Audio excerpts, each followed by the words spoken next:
freedomfiends.com. Lovingly handcrafted by head hamster Michael W. Dean, the artisanal Freedom Fiends radio app allows you to listen live, keep up with the podcast, chat directly with other fiends, get discounts on bigger buttons, brainwash yourself with a 24/7 random episode, and so much more. You know the Freedom Fiends is the best libertarian radio show in the world, but when the fiends aren't live, you can use the app to listen to LRN.FM from anywhere. The Freedom Fiends radio app is like having a virtual libertarian re-education camp in your pocket. It's your gateway to the exclusive high-demand group that is the Freedom Fiends. Install the Freedom Fiends radio Android app today. It's free, and of course it's covered by the BIPCOT no government license. And get ready for LibPair with the Freedom Fiends radio app for Android. Worms.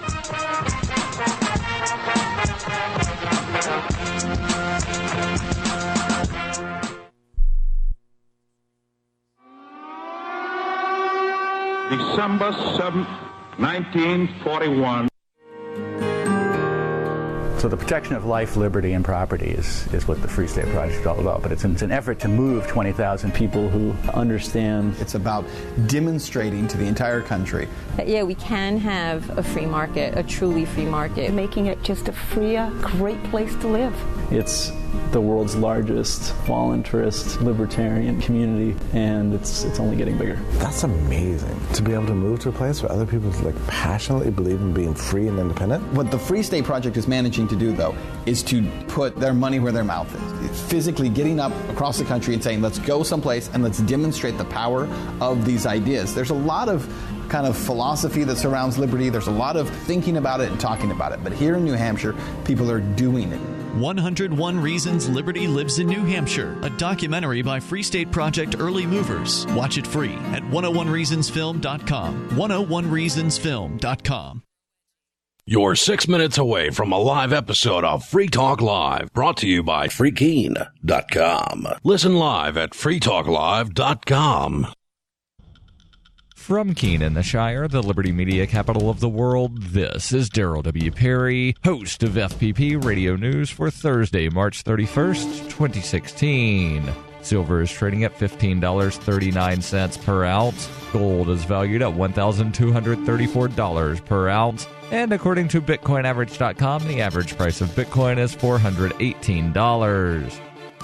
Antiwar.com reports pro-Saudi troops have regained parts of their temporary capital city of Aden, a major port on the southern coast of Yemen, as ground troops and police moved into the Al-Mansoura district to try to oust al-Qaeda in the Arabian Peninsula. Much of the district has been held by al-Qaeda in the Arabian Peninsula for months, including the central prison and the main marketplace. They've had a presence elsewhere within Aden and the surrounding area too since the pro-Saudi forces took it from the Shiite Houthis. Aden police now insist the whole district is completely under control, though such claims have not always stood the test of time, as al-Qaeda in the Arabian Peninsula seems determined to retain control all along the southern coast. Al-Qaeda in the Arabian Peninsula took considerable territory early in the Saudi attacks on Yemen, seeking the city of Al-Mukalla and shoring up control over the entire Abyan province. Those territories are split by Aden, and maintaining a presence there is likely key to Al-Qaeda in the Arabian Peninsula retaining both areas. In 1999, Darryl W. Perry began a search for traditional values, which led him down a path to the ideas of liberty. He tells the story in A Rebel's Journey, My Path to Liberty. Of the book, Dr. Brian Sovereign says, sometimes it's funny, and sometimes I think it's crazy, but it's always authentic. Find A Rebel's Journey, My Path to Liberty by Darryl W. Perry on Facebook, read reviews on Amazon, ask for A Rebel's Journey wherever books are sold, or visit arebelsjourney.com.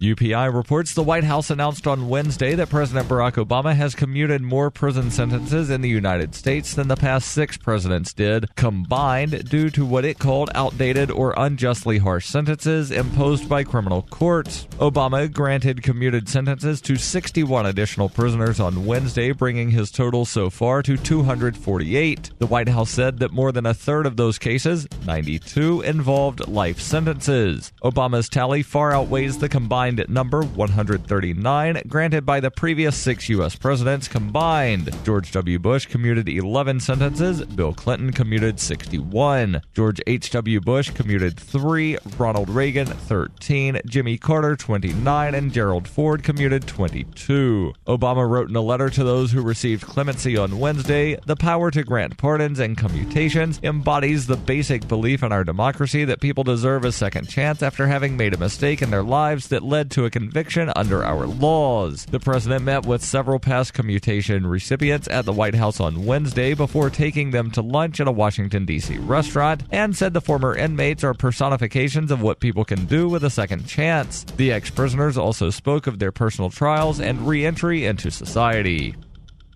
For nearly 40 years, Roberts & Roberts Brokerage has been a trusted source for buying and selling precious metals like gold and silver. They also take Bitcoin for precious metal purchases and have permanently removed the minimum purchase amount for all orders paid in the digital currency. Call Roberts & Roberts today for knowledgeable advice on buying and selling precious metals and a forward-thinking approach to new technologies. 800-874-9760 or visit online at rrbi.co.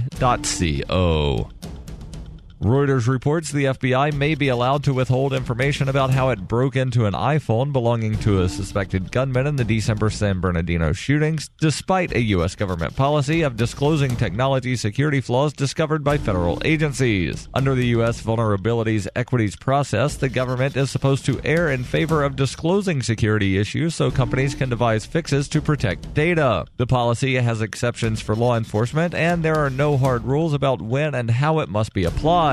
Apple had said it would like the government to share how it cracked the iPhone security protections, but the FBI, which has been frustrated by its inability to access data on encrypted phones belonging to criminal suspects, might prefer to keep secret the technique it used to gain access to Saeed Farouk's iPhone. If a review is conducted, many security researchers expect the White House group will not require the FBI to disclose the vulnerability it exploited. Apple declined to comment beyond saying it would like the government to provide information about the technique it used.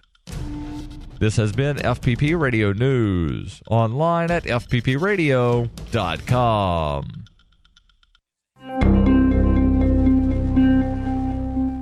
During a curt Skype session earlier this afternoon, local Williamsburg resident 29-year-old Cormac Flanagan reminded his mother to, quote, try and be more careful after she forgot to pay his cell phone bill. Mom, the phone company called today about my cell phone bill. Oh, I'm so sorry. I completely forgot. No, Mom, I'm not mad, but you had to stay on top of these things, you know. I know, You can't keep waiting until the last minute like this.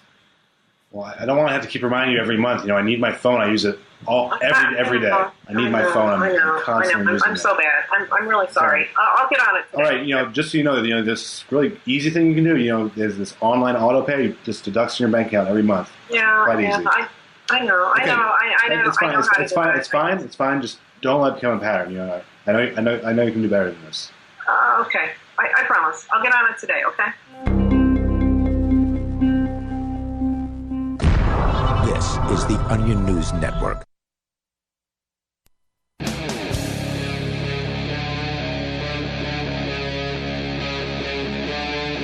Free Talk Live. This is Free Talk Live. Echo.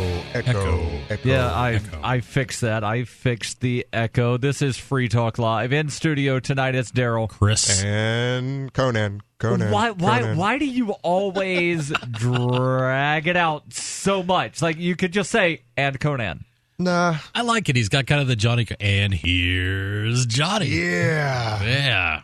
No. Jack Nicholson's face through the crack in the bathroom door with the axe. Yeah. No, definitely not. Maybe if you were some kind of AI, I could understand you doing some sort of weird thing because that's how you're programmed, but you're not artificial, and arguably... But that's how I'm programmed. But arguably, you know, there might be some intelligence in there somewhere. That could be argued. Now, we did talk about AI last week. We did.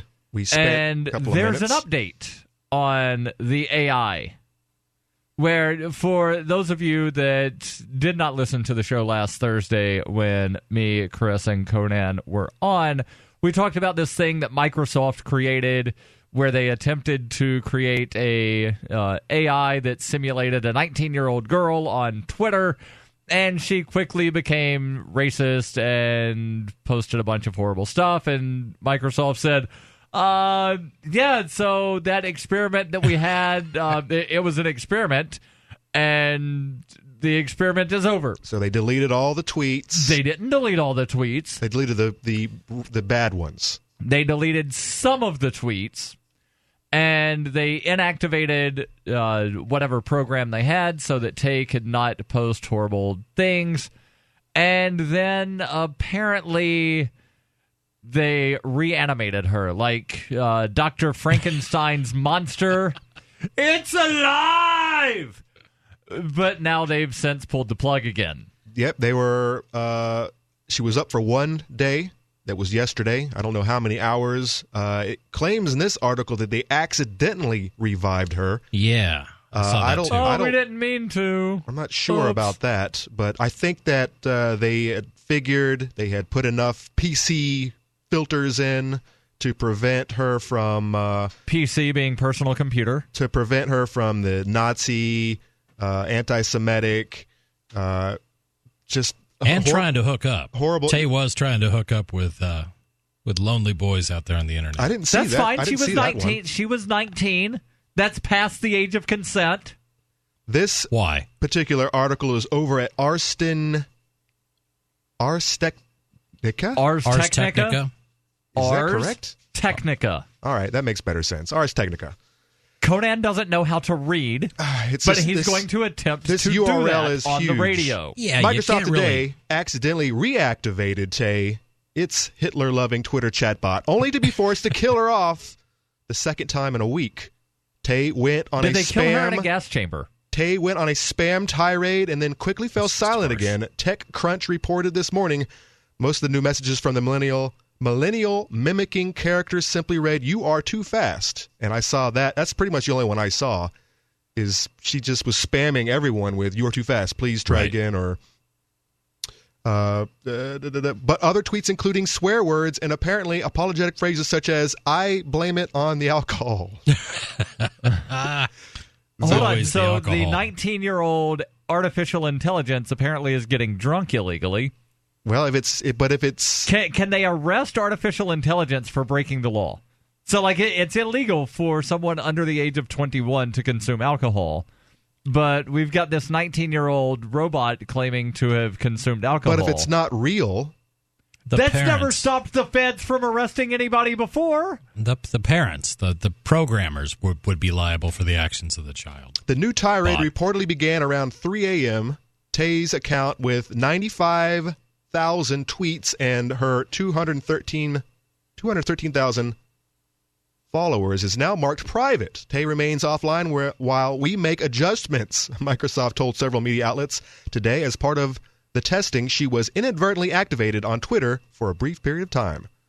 Microsoft assigned Tay to be an artificial intelligence bot in the persona of a young adult on Twitter. But the company failed to prevent Tay from tweeting offensive things in response to real humans. That's because that's what's on the internet, real people. Tay's first spell on Twitter lasted less than 24 hours before she started tweeting abuse at people and then went full neo-Nazi, declaring that Hitler was right, "I hate Jews," as we reported last week. Microsoft quickly turned her off. Some of the problems came because of a repeat after me feature in which Tay repeated anything people told her to repeat. All right, well, I can see that makes sense.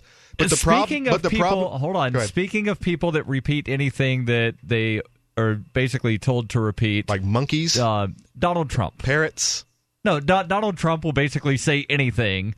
He's like one of those weird little dolls where you pull the string and it just says weird random stuff. I noticed that he repeats himself, so it sounds like he repeats himself. He'll say like the same slogan, and he's got short little sentences. Very short. Very short and concise. He's got the best sentences. He's going to make the sentence great again.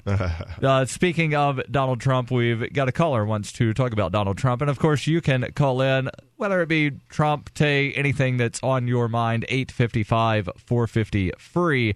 That's 855-450-3733. And we also have Skype. Username is LRN.FM. We go to Jose in New York. Jose, you're on Free Talk Live. Go ahead with your thoughts. Hey, guys. How are you? Good. We're doing well. Go ahead with your thoughts. Yeah, so 2 comments. One, you were talking yesterday about the value of the dollar and pennies and nickels and so on. Yes. So just an example of this. I don't know if you remember a TV series in the 80s, in the 70s, late 70s, called The $6 Million Man. Yes, I remember the television show. We can build we him. Can rebuild him. His name was Steve Austin, not to be confused with the pro wrestler Steve Austin. Yes, so they're going to make a movie that is going to air next year. And with inflation, is it the $1 billion man? It's got to be trillion, man, right? At least. He's going to be called the $6 billion man. Yeah, that sounds about right. Yeah, good for them. So that tells you it's like basically 10 times or 100 times the evaluation of the dollar, right? That would actually be 1,000. But your point is well taken. Yes. So the second one is the conundrum of why do we have all these libertarians for Donald Trump? Yeah, that's a very good question, and I don't understand it. And I would contend that they're not actually libertarians; that they're just confused about what libertarian actually means. Do you know what I think they are? There's a bunch of racists in the libertarian community. No, the people that are supporting Trump that claim to be libertarians don't actually understand what the word libertarian means. Right, but his conjecture is that they are racist people within the libertarian community, and I would not hesitate to say that any community is going to have some degree of racism in it. I would say there is probably an equal amount of racists in the libertarian community as there are in the Republicans and I in would the say Democratic. There's more in the Republican community and probably more in the Democratic community. I think it's a different kind. Go ahead, Jose. I'm sorry. I was listening to the argument of Walter Block on why he's supporting and he's behind Donald Trump, and basically what he's creating is this false dichotomy where he says that if he's not in power, right, if he's not elected, then we're going to have World War III. But it's a false dichotomy, and I think it's a pure sophism. And I think all of these things are excuses to cover racism. Yeah, and I'm not sure you can necessarily say that Trump's positions are necessarily racist. They're definitely xenophobic. That was a point I was going to make. Yeah, I agree. There's a difference between the two, and it's one of those things that a lot of people don't really realize the difference between xenophobia and racism. And when you say xenophobia, you mean nationalist? Jingoist. Yeah, very much so. America a fear is great. of anybody that's not from here. Anything that's different is bad, and therefore we have to stop it. Jose, thank you for the call, and your calls welcome. 855-450-FREE. That's 855-450-3733 and LRN.FM on Skype. This is Free Talk Live with Darryl, Chris, and Conan. Chris.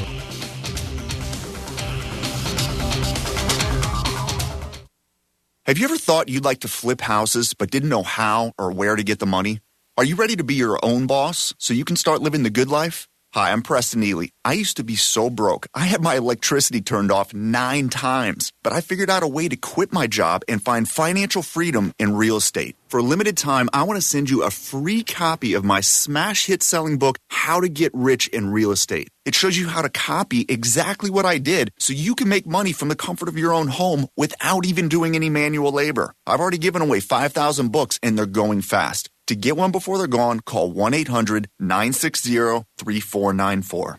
Listen, if you're sick and tired of stressing about money, this book could change your life. It's short, fun to read, easy to understand, and awesome. To find out how to get your free book while supplies last, call 1-800-960-3494. Call 1-800-960-3494. 1-800-960-3494. It's about time something new came along for better selling and buying online. And I found it. What now, Marge? It's buysellmakeoffer.com. Never heard of it. It's a brand new company. That's why you've never heard of it. It's the newest and best way to sell any products online. I did all the research. Sell my car? Yes. Our home? Yep. My golf bag? Your golf clubs. All of them. How about your purse collection hoard? Hey, now. You said any product. Right. I did. We get 30 days free. Really? Packages starting from only $7.95. And buysellmakeoffer.com will never charge item fees, ever. Never. And this is cool. Listen to this. You can even use Skype or video to show your items. That's cool. Yes. All we have to do is go to the website, sign up, and then load our stuff to sell. I love this site. Buysellmakeoffer.com. Buysellmakeoffer.com. You got it? Buysellmakeoffer.com. Buysellmakeoffer.com. Better selling, better buying.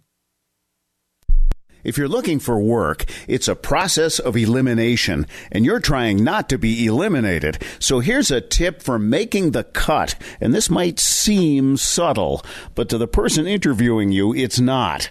There is a world of difference between applicants who convey, "I need a job," and those who simply ooze, "I want to work," especially in these lean times when many you're competing with will seem desperate in "I'll take anything" mode. If you convey specific interest in this job at this company, you will be conspicuous. Thus, the value of going to school on the company you're applying to before the interview. With money and attention so tight now, effective communication skills have never been more important. For more tips for job seekers and everyone else, hit survivalspeech.com. I'm Holland Cook. LRN.FM is proud to announce our official listening apps for Android and iOS devices. Now you can easily tune into our streams anywhere, anytime on your smartphone or tablet.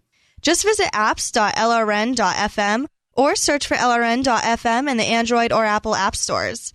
Please download, rate us 5 stars, then share the link on your social media, and let your friends and family know how you're listening to LRN.FM. Download it now, free at apps.lrn.fm. Ross Ulbricht was convicted in early 2015 of running the infamous Silk Road underground market. The Silk Road was a gift to humanity and helped reduce the harms brought on by drug prohibition. For this good deed, Ross has been sentenced to life in prison with no possibility of parole. Now, an appeal only chance, and he needs your support. You can sign up to receive the latest about the Liberty Radio Network via our email updates at updates.lrn.fm. That's updates.lrn.fm.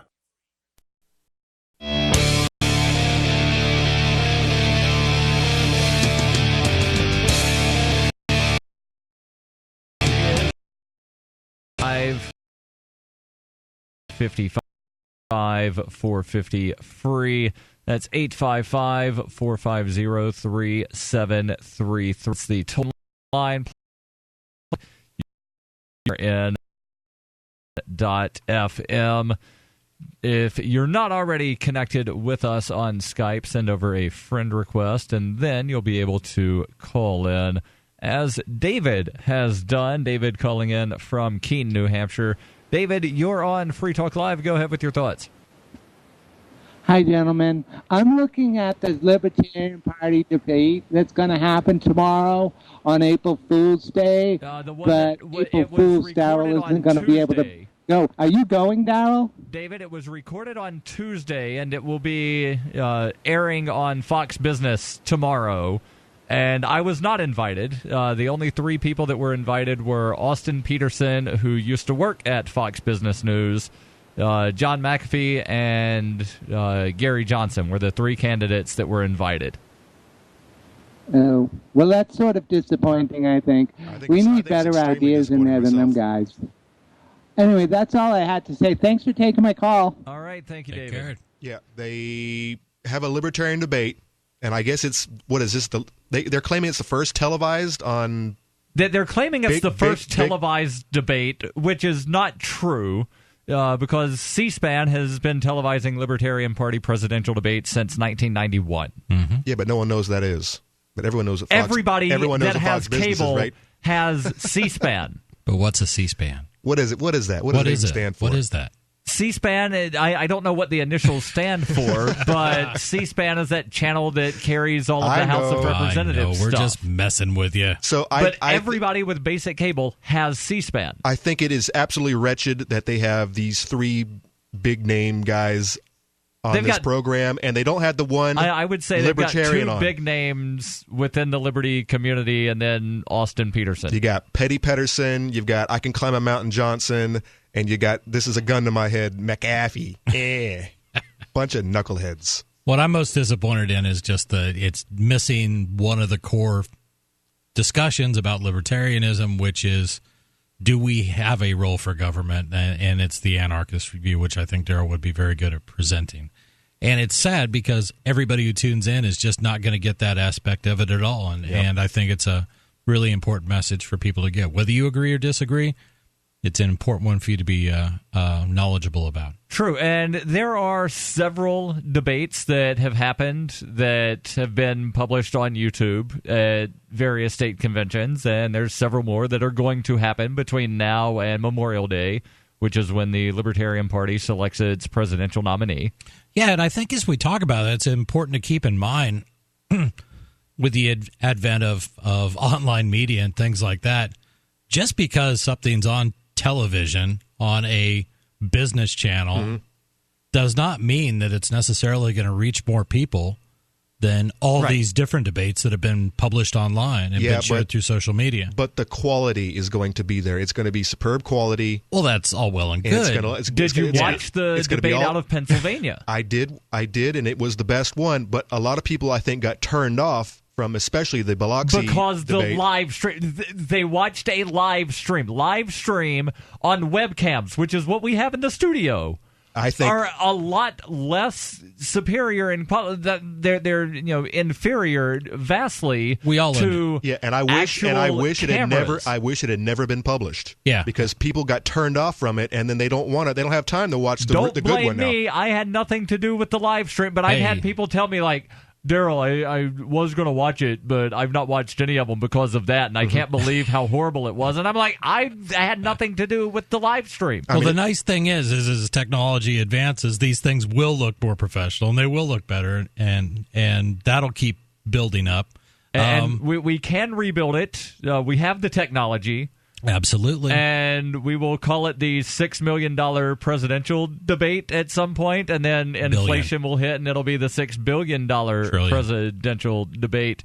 We've got Glenn in Pennsylvania. Glenn, you're on Free Talk Live. Go ahead with your thoughts. Good evening, gentlemen. Funny you should mention that. In the remake of The $6 Million Man, Steve Austin is an amputee with a prosthetic left foot. That's about it. Okay, so that's all you get for $6 million. Is a left foot. Why the left foot and not the right? And why only the foot? Why not all the way up to the knee? Well, because it was a below the knee amputation. But I mean, and I had to pick one. It was random. I flipped a coin and it came out left. We need to call up that college student who is 3D printing braces. He could 3D print up, some hands and some feet. Well, I saw another one today where they were making a lattice. Or a Dutch wife, for that matter. Mm-hmm. They're making.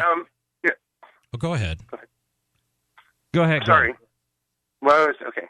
I was going to say, I love the people when they do the man in the street interviews of the inarticulate, Soros-funded, brainwashed lefty liberal troglodytes who make fun of Donald Trump's education or background or knowledge. He went to Fordham, then he transferred to the Ivy League Business School at Wharton at Penn, and he was a graduate of there. And then he went out and applied the Ivy League business education to create a humongously successful business. And then and these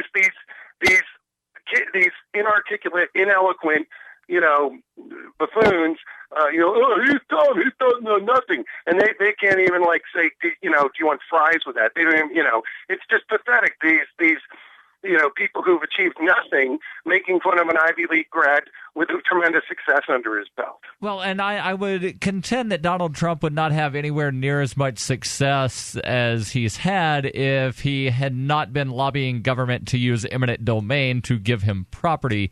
Glenn, thank you for the call. Let's go to Tim in Wyoming. Tim, you're on Free Talk Live. Go ahead with your thoughts. Hey, gents, thanks for taking my call. A good show tonight. Now, I just wanted to say one thing, a couple things, but one thing is C-SPAN is cable-sponsored public access network. Thank you. Yeah, because when it started off, all the cable companies put into a fund. I think there are four different channels now or something. I think I've seen 3. Yeah, there's several. I know there's several. Yeah, they're all worth. Not all of them are worth watching. I mean, if you want to really see a book about, somebody beating the dead horse of the Civil War for the 50th time, then maybe that's one thing they like to show on there. But then they show congressional hearings and things like that. Things that the news reports 2 weeks later will actually tell you about. You can watch it when it happens. Yeah, I remember a couple of years ago, actually probably 6 or 7 years ago now, whenever the debate was going on the Patient Protection Affordable Care Act. I was actually staying in a hotel at the time because I worked for an airline, was on a temporary duty assignment, and the hotel had cable. And I was sitting in the room glued to C-SPAN watching the debate on the Patient Protection Affordable Care Act. Because that's how much of a nerd I am. Tim, hold on. I'm not sure if you had any more that you wanted to share, but hold on. We will get your thoughts in just a moment, and you can call in with your thoughts as well. 855-450-FREE. This is Free Talk Live with Darryl, Chris, and Conan, and LRN.FM on Skype. Looking for that edge during those intimate moments? We see many ads for enhancement, but the side effects include death. At GCN Team, we should change the Healthy Body, Brain, and Heart Pack to the Healthy Libido Pack. The brain and heart are not the only organs that require a healthy vascular system. For proper blood flow at the right moment, go to GCNteam.com or call 877-878-4203. That's 877-878-4203. That's 877-878-4203. You know about RVs, you've heard about bunkers, but surviving is not recreation, and man wasn't made to live underground. Introducing Survivalist Camps, the ultimate fully functional off-the-grid survival bug-out house that's mobile, well-equipped, and custom-built to outlast any other RV or trailer. Go to survivalistcamps.com to learn more. That's survivalistcamps.com, providing your basic needs to survive. Survivalistcamps.com. Free Talk Live. And I still swore to the Commander-in-Chief. What oath is higher I'm not to going you? to stand up and go AWOL because, I don't believe... Well, wait, nobody said you had to go AWOL. Did you swear 2 oaths, one to the Commander-in-Chief and then one to the Constitution? You swear one to the Constitution as your Commander-in-Chief as your executive order. Which part of the oath is the priority? Is it upholding the Constitution?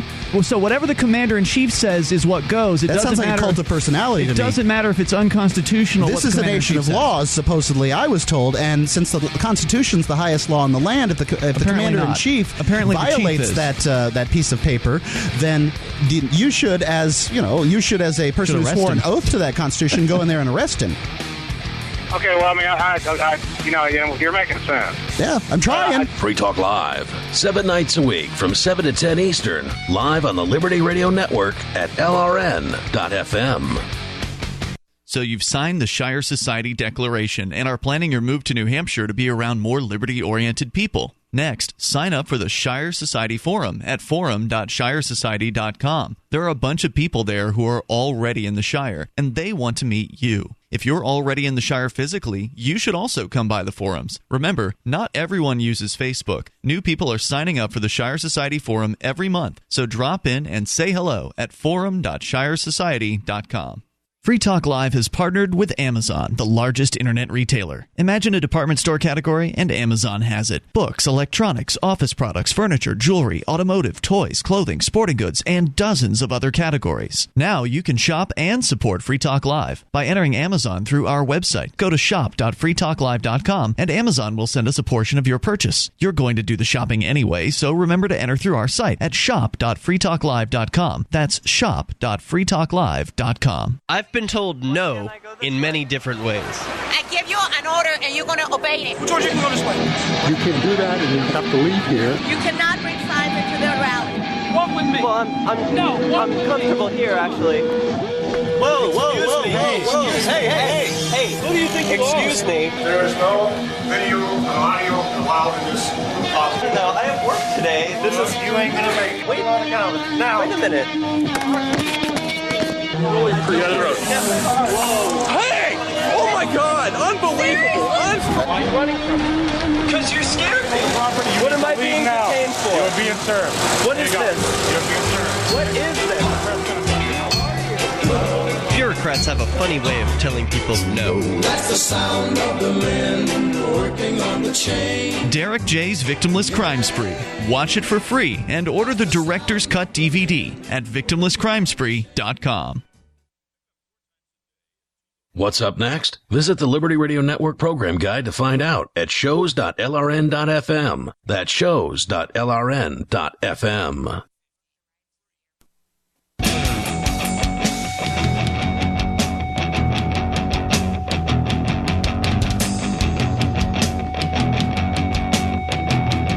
This is Free Talk Live. 855-450-FREE. That's 855-450-3733. In studio tonight is Darryl, Chris, and Conan. And we will go back to your calls, your thoughts. 855-450-FREE. That's 855-450-3733. And LRN.FM on Skype. We go back to Tim in Wyoming. Tim, you're on Free Talk Live. Go ahead with your thoughts again. Yeah. Thanks for holding me over. The question I had, actually, another question rather, was, now you were saying something about how possibly those who are libertarians and are supporting Donald Trump don't understand what libertarianism is. Right. Now, I think that there are a lot of people that call themselves libertarian because they think that libertarian simply means I don't like this government. And they want to institute their own government with a bunch of horrible restrictions that are xenophobic and, in a lot of cases, bigoted. And that's not libertarianism. Well, I understand. Yeah, I understand. I mean, that's why. I guess that's why some people, even those who are, just outright statists, like anybody who supports, I'd say anybody who supports Hillary or Bernie or Ted Cruz. And they're talking about massive increases in government in every way. Yeah, so, Ted Cruz said that he wants to turn the Middle East into glass. That's not a libertarian position. Well, I think go ahead with your thought. I'm sorry. No. Go on. No, I was going to say there's. This is what I don't like. This is when the conversation sounds more like a purity test. Like if you're going to be a libertarian, if you're going to call yourself a libertarian, you are going to agree with every single one of my points consistently. And I don't think that's healthy, and I don't think that's really accurate for any group of people. Do you know what I mean? So right. I believe me, I cannot imagine as a libertarian supporting Donald Trump. I don't think if I were a Republican, I could imagine supporting Donald Trump. But are there some issues that he does take a more libertarian position on? And are there some issues that are just absolutely reprehensible to a libertarian way of thinking? Okay, so where do you draw the line? 40% libertarian? 51% libertarian? I don't do litmus tests. I just look at the person and say, is this someone who who matches? Let me ask you this hypothetical. If there's two candidates that are running that are polling at, like 48 and 49% respectively, and one says, I want to round up everybody east of the Rockies and put them in concentration camps. and the other candidate says, I want to round everybody up west of the Rockies and put them in concentration camps. Which one's the more libertarian? Who do you vote for? Or do you vote for the candidate that says, I don't want to round anybody up, but he's only polling at 2%? I guess having an option would round up everybody on both coasts isn't an option, right? No, either east of the Rockies or west of the Rockies. I can't or you can't round up, right. or the I can't third slice person and is dice. saying, I don't want to round up anybody, but he's only polling at 2% because the people east of the Rockies are like, yeah, those people in California, so they it's deserve kind of to a, go. It's kind of a straw man. The man. people in California say the people over there in New Hampshire, they need to go. You're throwing me kind of a straw man in that. It kind of is a straw man, right. but you're saying you don't do a purity test, and I'm giving you an extremely horrible example. Right. Which one is more libertarian? Which do you think I would choose? Of course, I would choose the one that doesn't put anybody in a concentration camp. But I think a lot of people, and I'm not speaking for myself specifically, or I'm not trying to speak for Conan. Why advocate for like a lesser evil of, well, Trump's not as horrible as Hillary? No, I'm not advocating, and now you're putting words in my mouth. Uh-oh. But what I'm saying is that that's an individual choice, and some people are going to come to the conclusion. Many people are going to conclude that they will choose the lesser of two evils.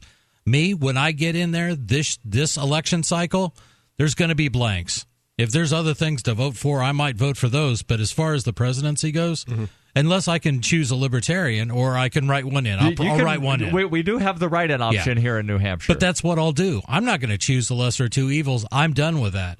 But I think it's a little insulting to a lot of people that may not be at the same point you and I may be, to say that, even though you're moving right along in your education, your self-education of liberty, that if you in any way agree with anything that Donald Trump says, then you're no longer allowed to call yourself a libertarian. I think that's a bad message to put out there. And it is common for libertarians who I believe libertarianism, it's the party of principle.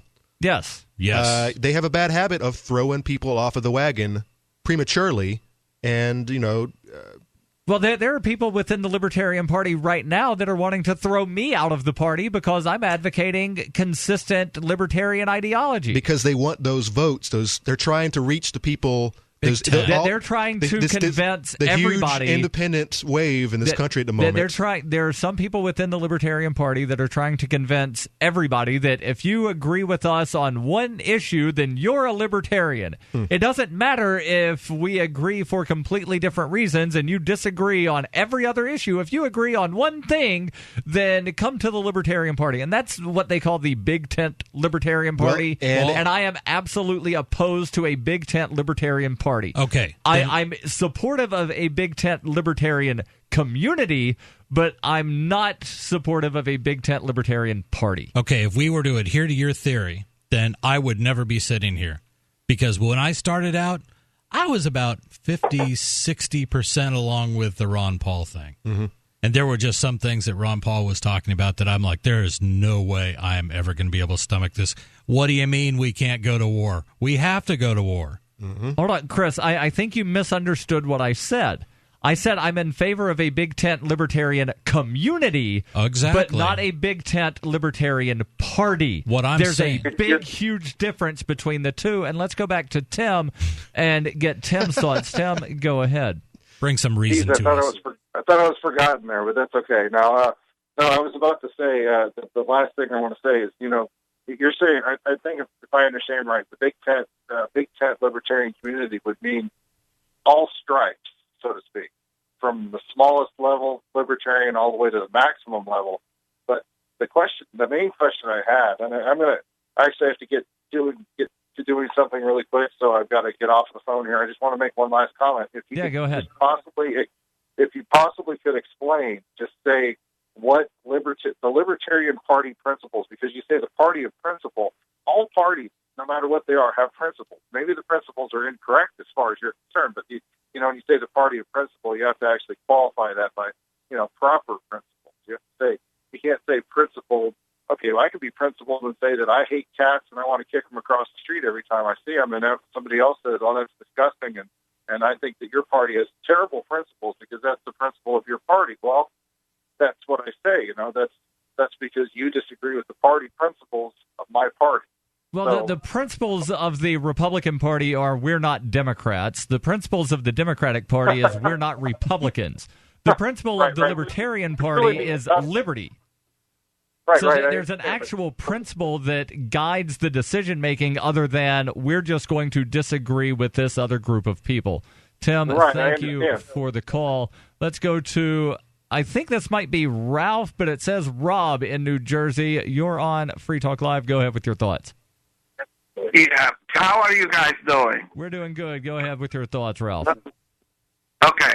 As you very well know, El Negro Animal was in Cuba, and I quite do not know what he is trying to prove going into that country with point of, Fidel Castro has emerged out of the blue and give this animal a backhand slap. You know that full well, okay, with the pronouncement being put out there by Fidel Castro. Not only giving him a backhand slap, but also, shrink him down to size. In other words, Castro has a disregard for Obama.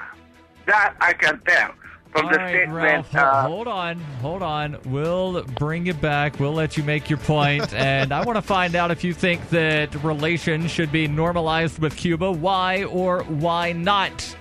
This is Free Talk Live, 855-450-FREE. July 25th, 2006, we adopted April. She's a purebred, orange and white Brittany. But when she started scratching like crazy, I said to John, it's got to be her food. You know, what you put into a dog is what you get out. We heard this radio commercial, and this woman was so excited about Dinovite. DINOVITE.com. 859-428-1000. I said to John, I'm getting this. So the Dinovite comes, and I thought, a light bulb moment. She loves her dog food. She always leaves a little bit in her bowl. So we added a huge scoop of Dinovite in it, and then we swished it around like gravy. She dove into that bowl. She licked it clean. She loved it. So that's been the routine for almost 10 years. April gets Dinovite for dessert. Her coat is now soft, it's silky, it's smooth. She even walks like a little princess. 859-428-1000. On Dinovite, she's little Miss Hollywood. DINOVITE.com. For over 5 years, you've been hearing about the Berkey Guy, so you may know a few things about him. For example, you are well aware of the superior quality and effectiveness of Berkey water filters and accessories. But did you know the Berkeys have had independent lab tests done to prove just how effective they are? It's true, and he can email you the test results. Just visit GoBerkey.com. You may also know that the Berkey Guy has helped tens of thousands of people get better prepared. Now here's something you may not know. GoBerkey.com has amazing specials and deals all the time on a wide variety of survival and preparedness products. Most ready to ship same day. Visit the Berkey Guy at GoBerkey.com and be sure to click the red Products on Sale Now button. You can always call toll-free 877-886-3653. Again, that's 877-886-3653. GoBerkey.com, home of the Berkey Guy. I'm Ian Freeman, host of Free Talk Live. We've been covering Uber for years on the radio with their ongoing legal cases across the globe defending your right to give people rides without asking government permission. I wanted to support Uber more directly, so I signed up to be a driver. It's fun to meet new people and help Uber push forward innovation. As of this recording, Uber is active in 67 countries, so there's a good chance they're available in your area. If you'd like to drive for Uber and make some money helping people get where they want to go, sign up at drive.freetalklive.com, and you'll get a $100 bonus after you complete a certain number of trips. With Uber, you can drive anytime you want. You set your schedule. To get started, you need a good driving record, 4-door vehicle, insurance, registration, and to pass a background check. It costs nothing to sign up, so visit drive.freetalklive.com. That's drive.freetalklive.com. And if you just want to try Uber as a rider, visit ride.freetalklive.com. Your first ride's free. The 3 most important things you can do for Free Talk Live are: 1, share 1 episode a week on Facebook or in some other social networking site. 2, Buy the things you buy online through shop.freetalklive.com. 3. Give $5 a month to the AMP program. It's my firm belief that Free Talk Live's AMP program is the best use of your charitable dollar among liberty-oriented organizations. Support all the organizations you love. But make sure you give $5 a month to AMP at amp.freetalklive.com. SWCpoker.eu is Bitcoin Poker 2.0, where players can buy chips, play, and cash out anonymously with Bitcoin. No banking, just Bitcoin. Texas Hold'em, Omaha Hold'em, Draw, and many new games, including Chinese poker. SWC Poker gladly accepts players worldwide, and over 2 million hands of Bitcoin poker have been dealt at SWCpoker.eu. Bitcoin poker from the brand you trust. SWCpoker.eu. If you enjoy LRN.FM, please contribute to your favorite shows via their websites and become an amplifier at amp.lrn.fm. That's amp.lrn.fm.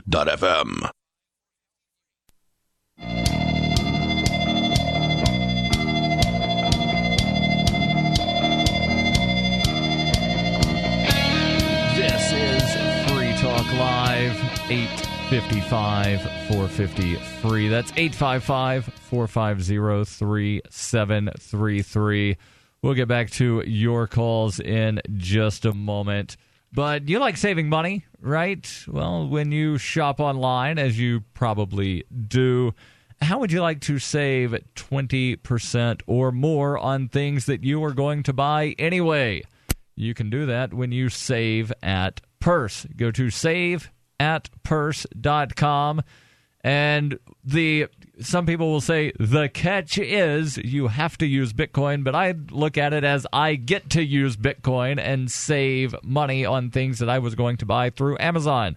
So go to saveatpurse.com, sign up, you put things in an Amazon wish list, and then you import that wish list to your Purse account, select the discount that you want, fund the account, again, with Bitcoin, and then you wind up getting that fulfilled by somebody that wants to buy your Bitcoin at a markup.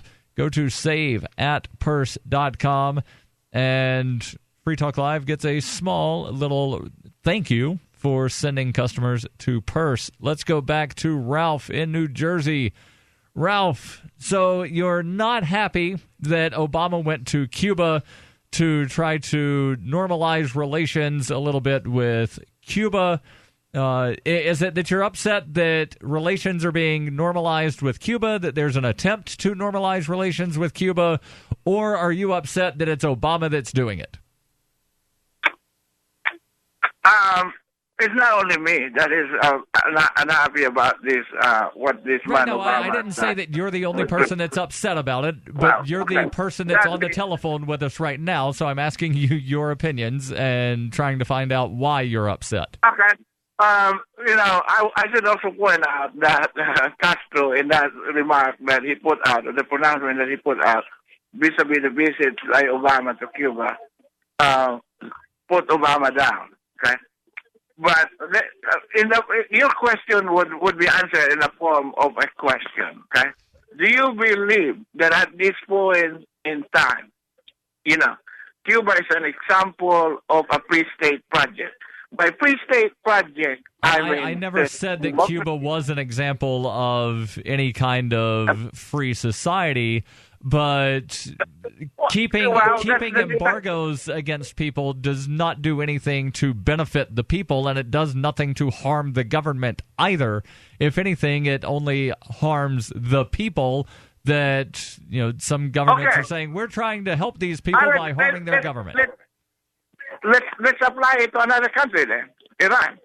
Did rewarding that country, Iran, advance our interests in the Middle East, or push it back? Because right now it seems to me like they will not live up to the term of the agreement. Okay.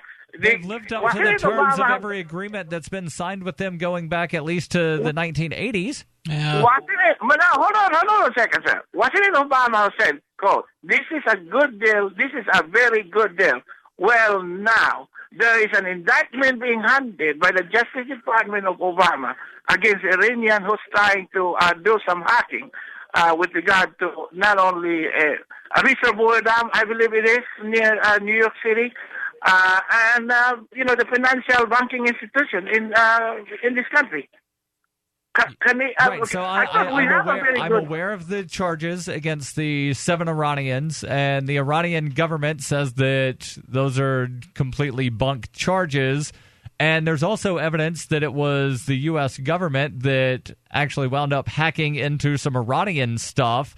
So if anything did wind up being hacked against some American institutions by anyone in Iran, it would likely wind up being considered retaliation against the hacking that happened against Iranian interest. I'm not defending the hacking. I'm not supporting any of the hacking. I'm just explaining that there's been hacking done by the U.S. government against Iranian interest. And finally, I had a question for you. Go ahead. Since the issue of the Syrian refugee is a hot topic in this country right now, would it be possible for you to consider, taking them in your pre-state project?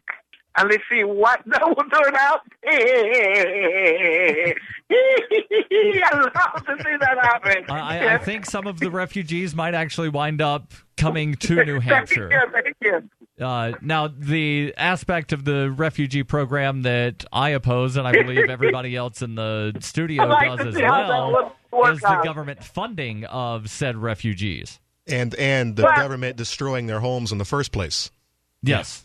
Yeah, making them not for anything. Angela Merkel has done the pre-state project on them. I could not understand that last sentence. Could you repeat that again, Ralph? Not for anything. The way the policy being put in place right now in Germany, taking them in. That's kind of like the your social experiment out there in New Hampshire, the pre-state project. That's kind of like that, No, I think that didn't turn out quite well. Put it mildly. I think most people in the liberty community out here are really looking for like-minded people, and that's what makes it very, very different. People that share our beliefs and at least a sort of a core set of beliefs. Yeah, I don't care where Ralph, you're from. Thank you. I don't care where you're from. If you are like mind and you're fighting for freedom, and I was just reading the Libertarian platform just now, if we're talking about, I would agree with the Libertarian Big Tent platform. I don't know. I'm going to have to think about this whole, you have to actually follow the principles to the T in order to be part of the party. Because I don't know if that's going to work. I think you're just going to run people off, man. You're going to ensure that it'll always be marginalized, and maybe I'm just being a little more inclusive, but I like to think that, it's a good idea to get people that are disillusioned with the Republicans and Democrats. If they feel that, okay, I was talking to a libertarian friend and they're very socially liberal and they're very economically conservative, okay, well, that's a good start. And then we can keep talking about it. And as they kind of grow within themselves, I truly believe that most libertarian principles are natural positions for people to take. Exactly. And let me explain a little bit more what I mean about some of the people that I don't think should be in the Libertarian Party. There have been people in positions of leadership within the Libertarian Party that have been openly hostile to libertarian ideology, where there was one person in particular who said that he wanted to change the definition of libertarian to mean conservative, and that we need to remove the statement of principles. That's not a libertarian position. That's not somebody that I want in the party. Somebody that comes in and says, I want to change the Libertarian Party to be the complete opposite of liberty. That's a hijacking. That's not somebody that needs to be in the Libertarian Party. Well, the Democrats did a great job of that with the word liberal, and right? Yeah, that's and now they're all progressives, right? No, they're the only ones who, they've always been progressives. The classic liberal was really the classic libertarian historically, but I know where you're going, Darryl. That's why I say I support a big tent libertarian community of I'll work with activists. So, you want a government small enough to fit in the bathtub? Okay, come to New Hampshire. And we can do that. And we can work towards a society where the maximum role of government is protection of life, liberty, and justly acquired property. Come on. That's big tent libertarian community. but I don't necessarily want some of these people in the Libertarian Party. But what I'll take those people that have made it to 60-70% of what I think all three of us would consider our libertarian ideals. Mm-hmm. They may not be there all the way. And I say, hell yeah, sign up as a libertarian and start to grow the party as you educate yourself, because I have enough faith in my principles and the principles behind libertarianism to believe that they're going to keep going, and they're going to go in the path where we're going to find more that we have in common. I don't know that they will continue on. I think that some people, I don't believe that all people are the same. And it's genetic. You know, it's the authoritarians out there are always going to know that they know best, and that they have to impose their will on others. Otherwise, for security reasons. Otherwise, you'll have crazies out there who might do them harm. Oh, sure. Let's go back to the phones. They have to have that automatic authoritarian response. Let's go back to the phones. 855-450-FREE. That's 855-450-3733. Jimbo in Arizona, go ahead with your thoughts. You've got 30 seconds. Methinks you give Ralph up all the time in the world is because you can't outwit him. You can easily outwit him, Darryl. I can't understand him. I don't know what to say to him. All right, hold on, Jimbo. Hold on. Go hold you over. If you would have just gone ahead with your thoughts, 855-450-FREE. That's 855-450-3733. This is Free Talk Live. DVD, books, music, instruments, periodicals, computers, software, electronics, photo, cell phone, office products, home and garden, bed and bath, furniture, kitchen, pet supplies, automotive, hardware, apparel, shoes, jewelry, grocery, healthcare, sports and outdoors, toys, games, used, and more. It's a department store at your fingertips. Shop.freetalklive.com. Get all your shopping done, get a great deal, and a portion of your purchase goes to benefit Free Talk Live when you enter Amazon via shop.freetalklive.com. Here's a good idea. When you have a legal matter like creating your will or legally setting up a business with a corporation or LLC, you don't necessarily need a law firm. Use LegalZoom.com. At LegalZoom.com, you answer straightforward questions online, and they take care of the rest. They even review your answers for common mistakes and guarantee your satisfaction. Free Talk Live listeners, you'll get 10% off your order by typing in FTL in the referral box at purchase. Don't procrastinate with these important legal documents. LegalZoom.com. Cryptocurrency and peer-to-peer tech developments happen fast. Stay in the loop with the Daily Decrypt, a new video channel and podcast that will keep you on top of the latest innovations in crypto finance, security, networking, transportation, and gadgetry like drones and 3D printers. Subscribe to the Daily Decrypt on YouTube and SoundCloud and be an early adopter of the future. The Daily Decrypt. You can listen to Free Talk Live on the radio, podcast, satellite, webcam, and our live streams. But did you know you can listen to Free Talk Live from any phone, anywhere? Add this number to your phone, 213-493-0308. It's a long-distance call, so make sure you're familiar with your phone's calling plan. The listen lines are airing the latest episode of Free Talk Live 24 hours a day, including our live shows. Call 213-493-0308. That's 213-493-0308. You're listening to the live edition of Free Talk Live. Hour number 2 is next, after the news, here on the Liberty Radio Network at LRN.FM. From Keene in the Shire, the Liberty Media capital of the world, this is Darryl W. Perry, host of FPP Radio News for Thursday, March 31st, 2016. Silver is trading at $15.39 per ounce. Gold is valued at $1,234 per ounce. And according to BitcoinAverage.com, the average price of Bitcoin is $418.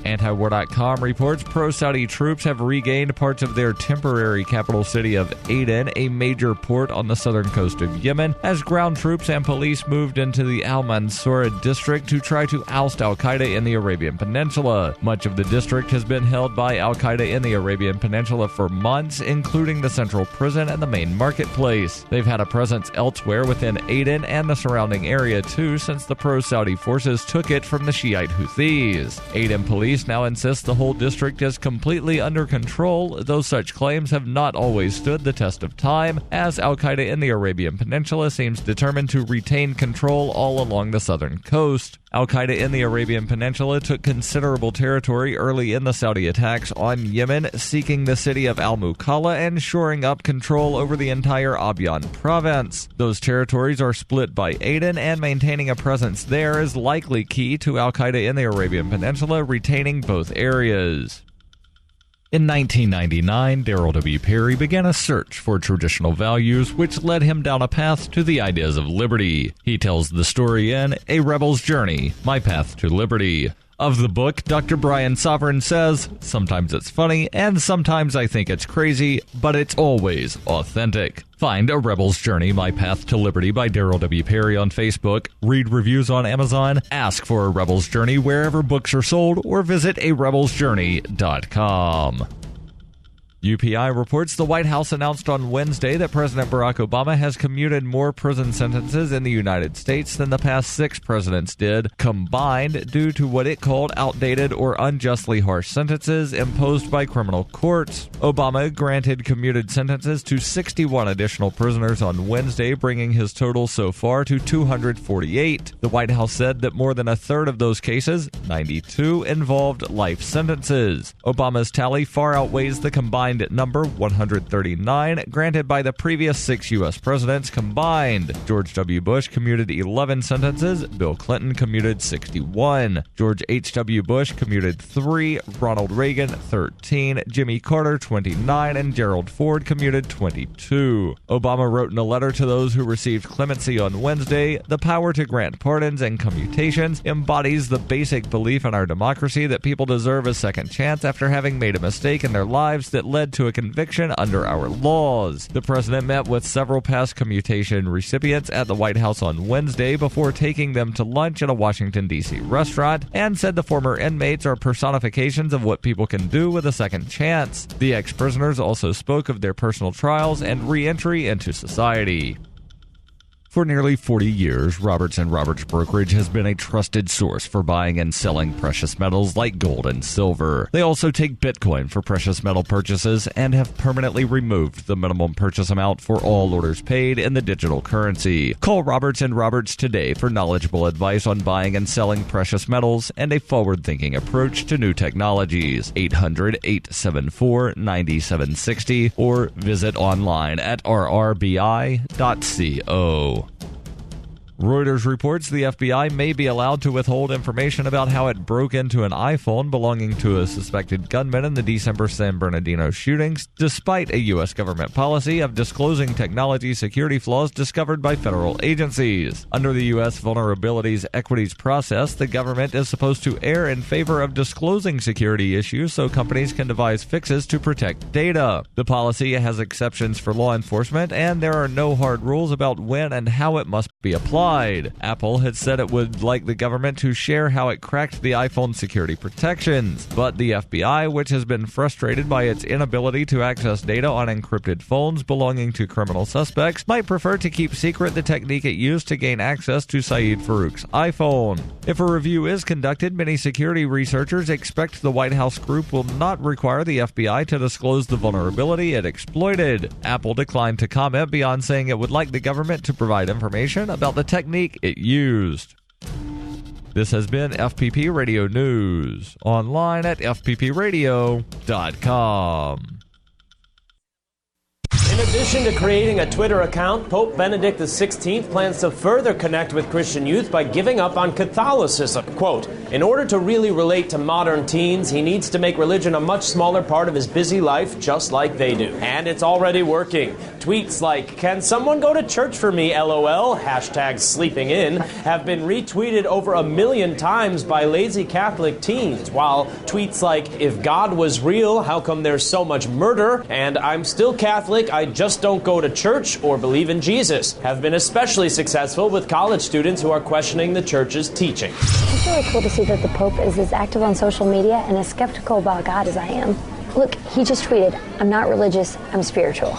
That's totally how I feel. Pope Benedict's aides say his next project involves reaching out to Muslims by sitting down with Islamic leaders and proclaiming his undying allegiance to Allah. This is the Onion News Network.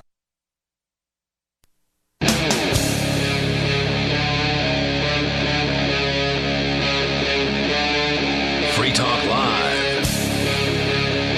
This is Free Talk Live, kicking off hour number 2 in studio tonight. Is Darryl, Chris, and Conan.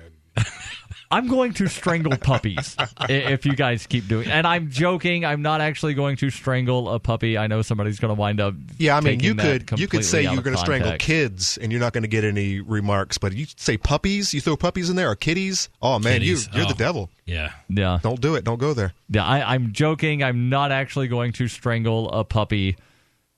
But I will take your phone calls, 855-450-FREE. That's 855-450-3733. We started off talking about the Microsoft racist artificial intelligence, and then, well, we started getting phone calls about Donald Trump and libertarianism. And we've got Jimbo, or possibly James, in Arizona. You're on Free Talk Live. Go ahead with your thoughts. Minister, when did Ted Cruz ever say he wanted to turn the Middle East into glass? He said it in one of the debates, right? He said that in one of the debates, and I think one of his speeches. I don't recall the video clip is on YouTube. Yeah, it exists. Just Google "sand the glass" Ted Cruz, and it's there. Really? Uh-huh. I'll be damned if I'm wrong. I don't. Thank you for the call. Let's go to Brian calling in from California. Brian, go ahead with your thoughts. Hey guys, thanks for taking my call. Yeah, go ahead with your thoughts.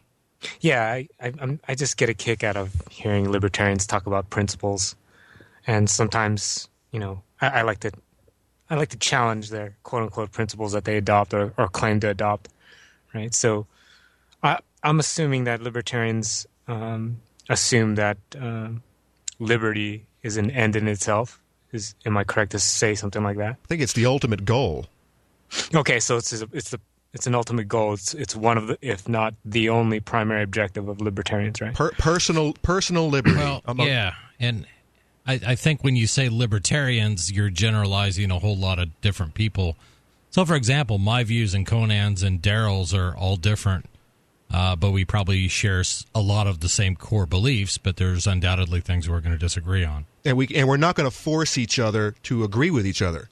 Because we try not to force people. Because that is against the whole philosophy. That is the principle. And do not force your friends to do something they don't want to do. Let me just read one thing from the Libertarian Party platform, the final sentence of the preamble that says, "These specific policies are not our goal.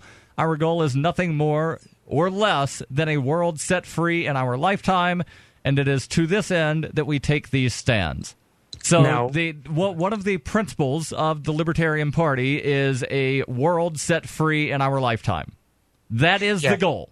Sure. That's ambiguous, though. What are you saying? Free from either government or all aggression? Which one? Yes. One's more inclusive than the other.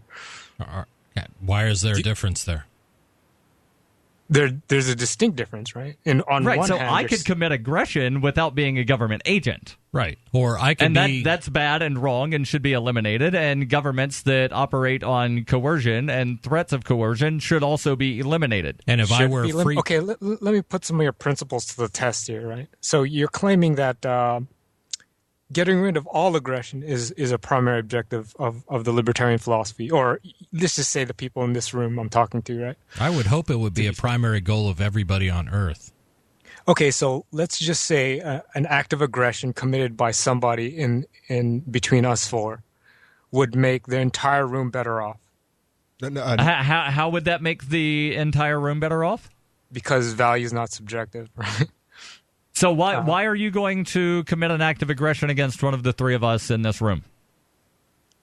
Maybe because I believe, and maybe let's just assume the hypothetical, my belief is true, that by doing so it makes everybody better off, even the victim I'm aggressing against. If it's true, if you are right and we are wrong, you should be able to convince us through peaceful means and logic. That's a bad assumption. Right? Well, then there are irrational people out there sometimes. Well, let's throw out some examples. An example would be the four of us are in a room, and there's a rattlesnake.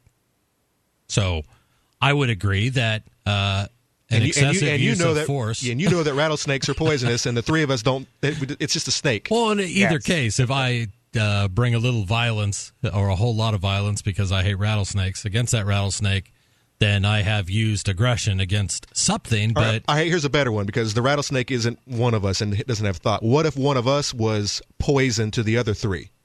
That's a good one. Yes. And you like, preemptively attack me because you think that I might stab you all when you're sleeping. We watch a lot of Walking Dead. Okay, so that's arguable that's defensive force, which is not an act of aggression. Yes. So that case of the murder thing, we can drop that. But let's take, for instance, I've just given the general form of when it's utilitarian profit. I'm just saying there are cases when you can aggress and you can make everybody better off, even the victim. And to say that in all cases you'll be able to convince... Defensive force is not aggression. It's not aggression? If it's defensive. Well, it's defense. So at the time when you're forcing him to do something, let's say I have an autistic son who does not want to go to the doctor and get life-saving surgery. Right? Just an extreme example of that. By me, let's say, I don't know, if my only resource is like a bottle of chloroform, right? I do not advocate using chloroform against your children, Brian. Thank you for the call. All right, what about a belt? Yeah, and what if you have to smack your kid around, your autistic kid, to get him in the vehicle to go to the hospital to get the surgery? Have you seen the flowchart where it says? Yes, I'm not saying do this. I'm just saying. Hold on. I know you said that you've seen it, but there are probably people that have not seen the flowchart I'm thinking about. When you should beat your kids. Can your child understand why you're hitting them? Yes or no? And if it's yes, use logic. If it's no, then don't hit them because they're not going to understand why you're hitting them. This is true. Let's go back to the phone. Go ahead, Chris. Go ahead. No. I was going to say I understand where the caller's going because I have the same issue sometimes when I encounter people that are so wrapped up in the non-aggression principle that every possible situation must be solved by the non-aggression principle, and they'll argue it till their face is blue. And it's okay if things aren't so cut and dried, and that there isn't one unified theory that rules all. Right. And one of the key terms that I make sure that I use when I explain the non-aggression principle is no one has the right to cause unjust harm. So if you're standing in the middle of the street and you're about to get hit by a car, then you don't see the car. I'm assuming that you don't see the car. Like you're walking, with the flow of traffic, and you happen to be in the middle of the road or whatever. Then I would be completely justified to knock you out of the way of getting hit by the car. Yes, that would be a form of aggression, but it would not be unjust aggression. It would not be unjust harm. And arguably, again, it's defensive force, whatnot. Let's go back to the phones. 855-450 free. We've got Dave calling in from Missouri. Dave, you're on Free Talk Live. Hi. Go ahead with your thoughts. All right, so I actually want to know your thoughts about that North Korea. Wait, say that again, Dave. Say it again. We didn't hear thoughts you. about what? All right, so Anonymous is declaring cyber war on Donald Trump. What are your thoughts? I don't even know who Anonymous is. I don't know if they're CIA. I don't know if they're real. They don't know if they're living in their basements. Are you Anonymous? No, he's Dave. Dave from Anonymous? Nobody from Anonymous gives their real name. It's the first rule of Anonymous. I don't follow them. What kind of war are they supposedly declaring on Donald Trump? What are they doing? They're declaring harassment. They just put a social security number out there, and they're just gonna.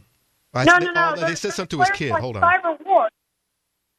We're having credit card fraud. Yeah, I got a problem with that. Yeah, I think it's definitely an a-hole move, and I don't support it. Dave, thanks for the call. And I definitely want, Chris, you definitely have an opinion on this, so I want your thoughts. And, of course, yours as well. 855-450-FREE. That's 855-450-3733. And LRN.FM on Skype. Are you suffering with hearing loss? Are you sick of people constantly complaining that your TV is too loud? Are you tired of asking people to speak up? Would you like to hear more clearly, but you don't want to wear a hearing aid that makes you look old?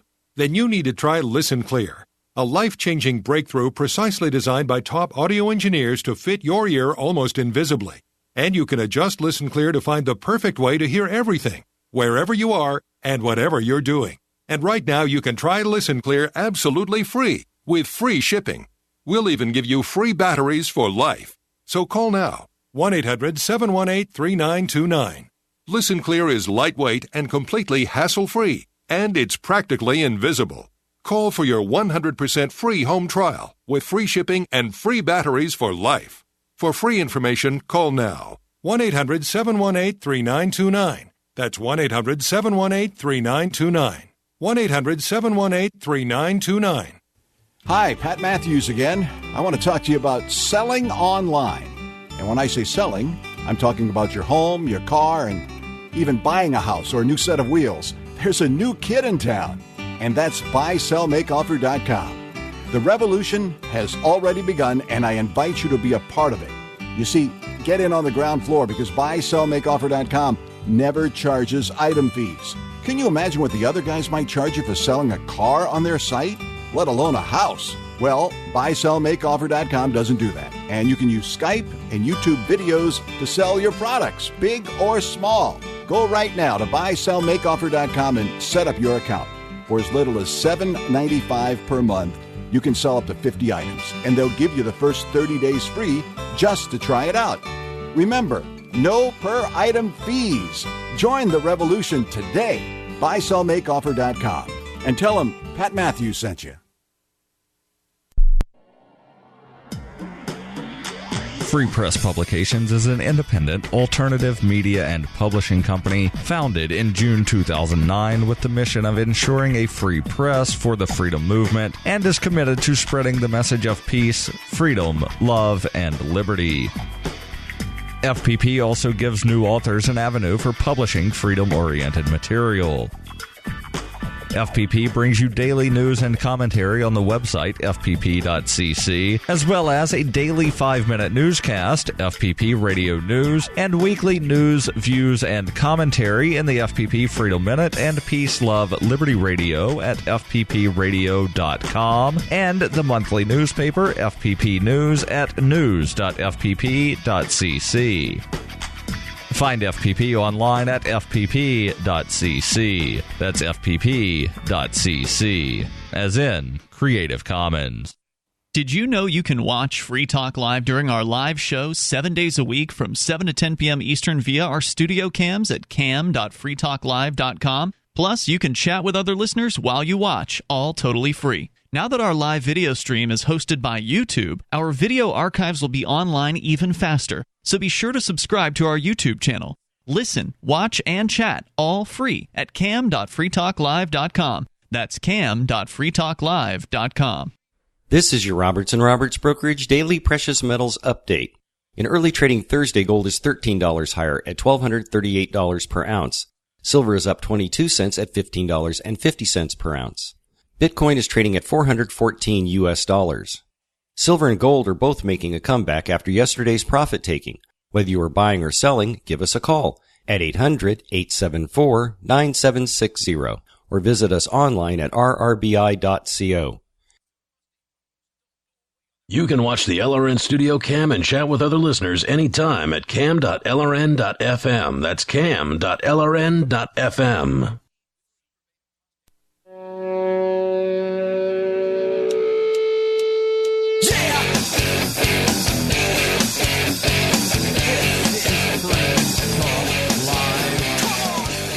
$855-450-FREE. That's 855-450-3733. In studio tonight, it's Darryl, Chris, and Conan.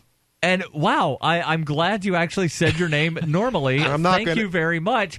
Chris, I've got to change it up. There was a question that someone asked in the last segment about our thoughts on some group calling itself anonymous, or it might not even be a group. We don't really know, but there's the supposed war against the Donald being waged by Anonymous. And you said that you had thoughts on this, so go ahead. Oh, yeah, nothing specific, but Donald Trump is a public figure. He has made a whole lot of money off of the government. He has worked the legislation to his benefit, and I was trying to see whether I was considering that an act of aggression against somebody else. But then again, I was thinking, well, I don't get all riled up when somebody has been a whistleblower against the U.S. government. So releasing information that they may not want to be out there is probably not a bad thing. And if he's trying to be president, then maybe he's fair game. I would say what Trump has done using government is exactly what your buddy on food stamps is doing.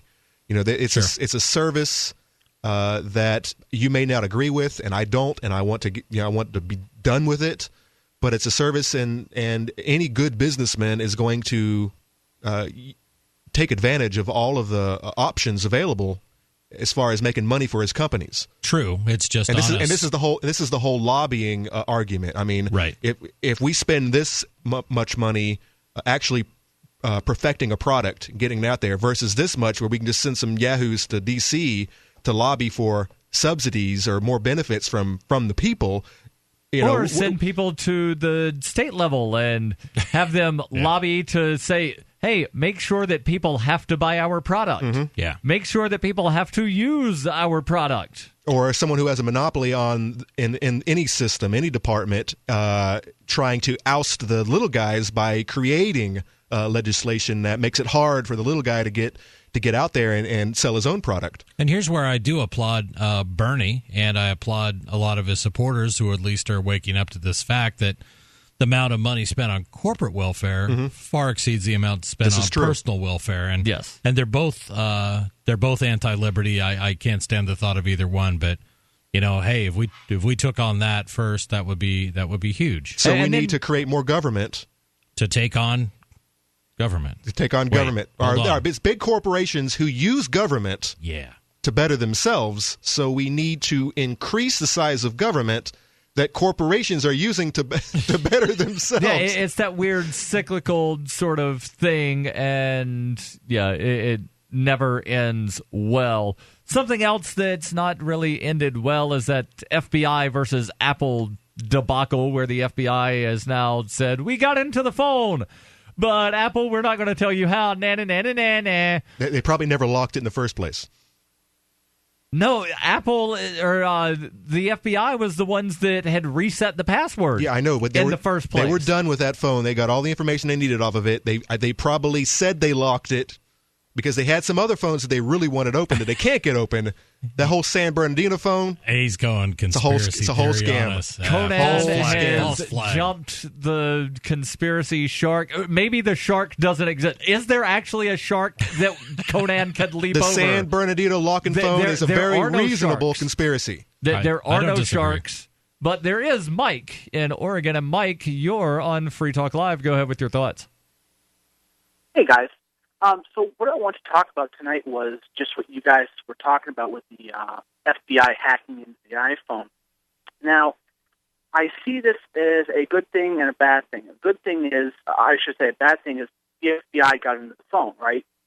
But I also see this as a good thing because now Apple can supposedly go back and hopefully look and see where the weak spots were in the encryption. But that's only possible if the FBI tells Apple how they cracked the encryption, which is something that Apple is trying to force the FBI to do because there's regulations that say that when government agents wind up cracking encryption, they're supposed to let the companies know this is how we cracked your encryption. But the FBI is saying, no, it doesn't apply to us because we're the FBI.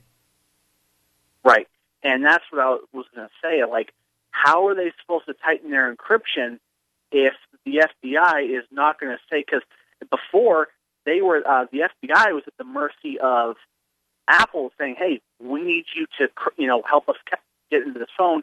And Apple said, "No, we're not going to do it. We can't." And now supposedly now a third party got into the phone and helped the FBI. So now Apple, in a way, is at the mercy of the FBI. Hey, who did you use? And now the FBI is saying, out of spite, we're not going to tell you because you didn't help us. So right. Where do you think it's ultimately going to go? McAfee did it.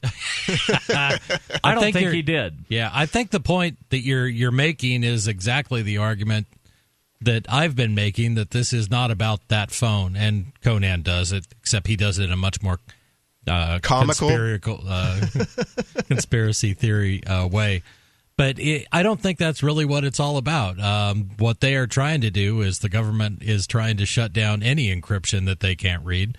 They're okay with us having quote-unquote encryption just as long as they can read it. So we're safe from criminals, but we're not safe from the government. And to most of us, I think we'd all agree that criminals, they are the criminals. The biggest racket out there. Yeah, so I'm with you on that. It's and all along they're saying it's for your security, for your protection, the people, the sheeples. It's all for you. And then that's how they get legislation passed. You bet. Fear. I find it ironic, and ever since I was a little kid, by whether it be a cop or an FBI agent pointing a gun at you and saying this is for your own good, it's never sat well with me. The whole prison complex in this on the globe. Well, that's not the globe; it's mostly U.S. But this whole send you to prison for your good, for your betterment, to turn you into a more hardened criminal, and then get out with a felony, and now you can't get a job anywhere, and it's just. I actually saw an image on Facebook earlier today where some guy smoking a joint, and cop walked up and said, "That stuff's going to ruin your life," and puts him in jail. And then it says 6 months later, "No, I'm not going to hire you. I don't hire people with criminal records." Right. And then 6 months later, the guy's sitting on the side of the street holding a sign, says, "Help." And the cop walks up and says, "See, I told you it was going to ruin your life." Yeah. Yeah. But anyways, I'll let you guys go. Just thought I'd chime in quickly about that. Thank you very much, Mike. So let's get back into this story that we started the show on, the artificial intelligence. Maybe, just maybe, the iPhone was able to decrypt itself because it got artificially intelligent. What do you think about that, Mr. Conspiracy Conan? Maybe Tay is the third party. Maybe Tay from Microsoft hacked the Apple iPhone. I think Tay is just a front. The real one out there is some bot named Charles. Charles knows it all. Is Charles also in charge? This is true. What do you think? 855-450-FREE. That's 855-450-3733. This is Free Talk Live.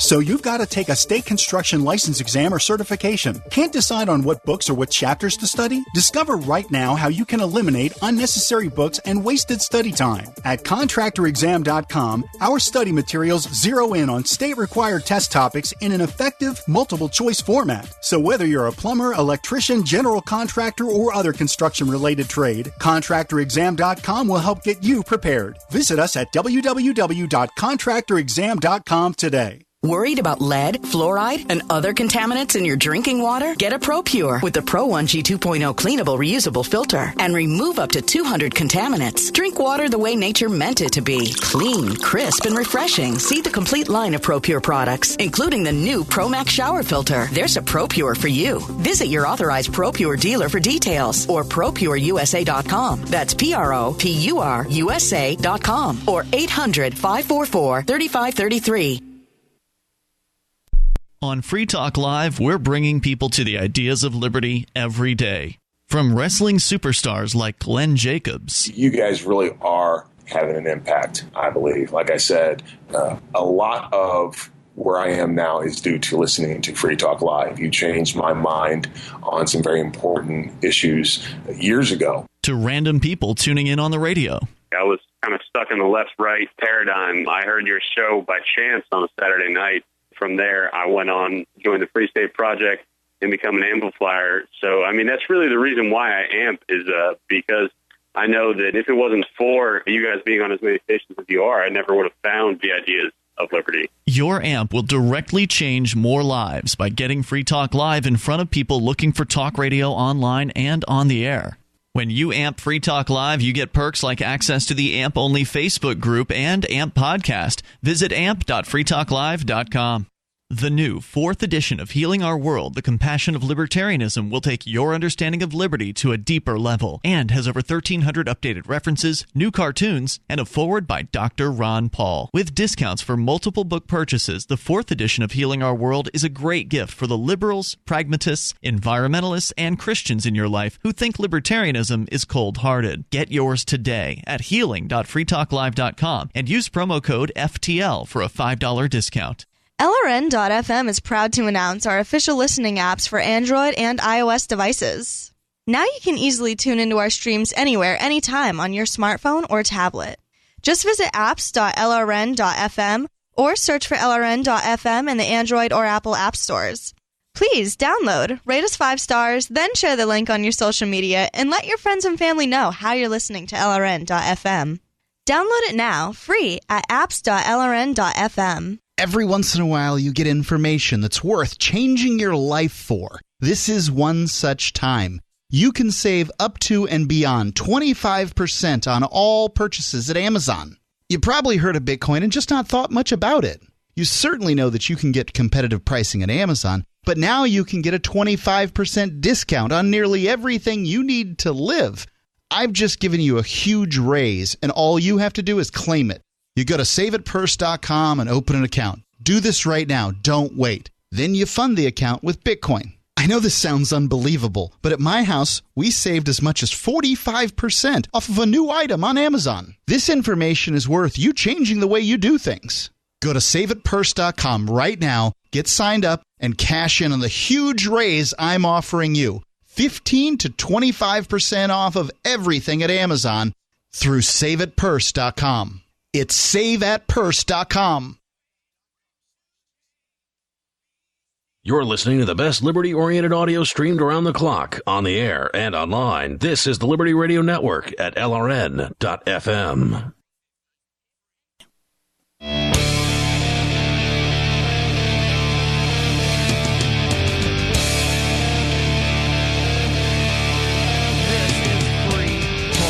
Live 855-450-FREE. That's 855-450-3733.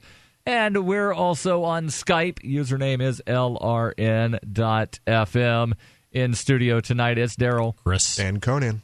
And we were getting back into the story about the racist artificial intelligence program created by Microsoft that may or may not have actually decrypted the iPhone that was in the possession of the FBI that was owned by the county of San Bernardino, California. Talk about conspiracy over here. How did you come up with that one? Well, you're the one that said something about third party and then artificial intelligence. Maybe the phone itself decrypted itself. Maybe Siri. Siri is some form of AI, right? Mm-hmm. Yeah, it's a yes. Maybe Siri decrypted the iPhone. Maybe Siri is Microsoft and created Tay as some sort of thing to bring about the downfall of Microsoft. I mean, because isn't that the ultimate Turing test right there? Well, yeah. It's not convincing people you're human, but actually creating life. That is the true definition of...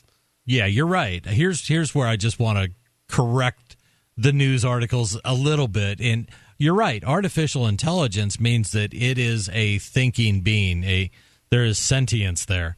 And what we're really talking about is not that, but it's a chat bot. Very clever programming, and some machine language level stuff that gives the appearance of conversational. So, like, I can pick up my Android phone and I can talk to it and I can say all kinds of, I can say, "Okay, Google." So, what does the fox say? Now, I'm not sure if that carried over through the microphone too well, but it said ding-a-ding-ding, ding-a-ding-ding-ding. That's what the fox says. Which is one of the things in that song, The Fox, by Ylvis. And I used to have a Samsung, and Samsung has its thing called Galaxy, and you would say, "Hi, Galaxy," and then you would ask it questions. Right. And I just one night got bored, and I was like, "What color are your eyes?" And it gave some sort of response about not having eyes. And then I said, "What time do you go to sleep?" And the response was, "I follow you to bed, but I do not go to sleep." And so I just asked like all of these weird random questions to see what sort of answers it would give, to see how well this thing was programmed. And I finally came across a couple of questions that stumped it. But when I asked, what's the answer to life, the universe, and everything, it said 42. Of course. When I asked, how much wood would a woodchuck chuck if a woodchuck could chuck wood, it gave me 2 responses in the answers. So it said, as much wood as a woodchuck could chuck if a woodchuck could chuck wood is the response to the tongue twister. But then there were actually some people that did some sort of study and figured out the cubic centimeters of wood that a woodchuck would be able to consume in a 24-hour day. And it cited whatever book that was referenced for this answer. So, yeah, there are these things that have some form of simulated intelligence, but I don't know if it would necessarily be artificial intelligence. It's sort of automated Googling. When I can pull up facts and figures very, very quickly or instantaneously, that gives the appearance of intelligence, like I just know everything. But yeah, AI. It's when these chatbots start performing on their own. Right, and that's the goal, and not because of their programming. Like this Tay is probably programmed to submit a text or a tweet like every 5 minutes or so. Right, and Tay was programmed originally to utilize what it received in questions, which is where it went wrong. Which is where things went horribly wrong in its responses to other questions that were similar, and that's again, it's not intelligence, but it is. Responding based on a growing set of learning from one's environment or evolving from one's environment, one's original programming from their environment. Now, I will say that Tay has been a vast improvement over some of the chatbots. Remember back in the old Yahoo chat days? Yeah. Where there would be these spam bots that would come in and start to initiate a conversation, and then you would respond, and after like 2 or 3 responses, you realized very quickly, wait, this isn't an actual person. Right.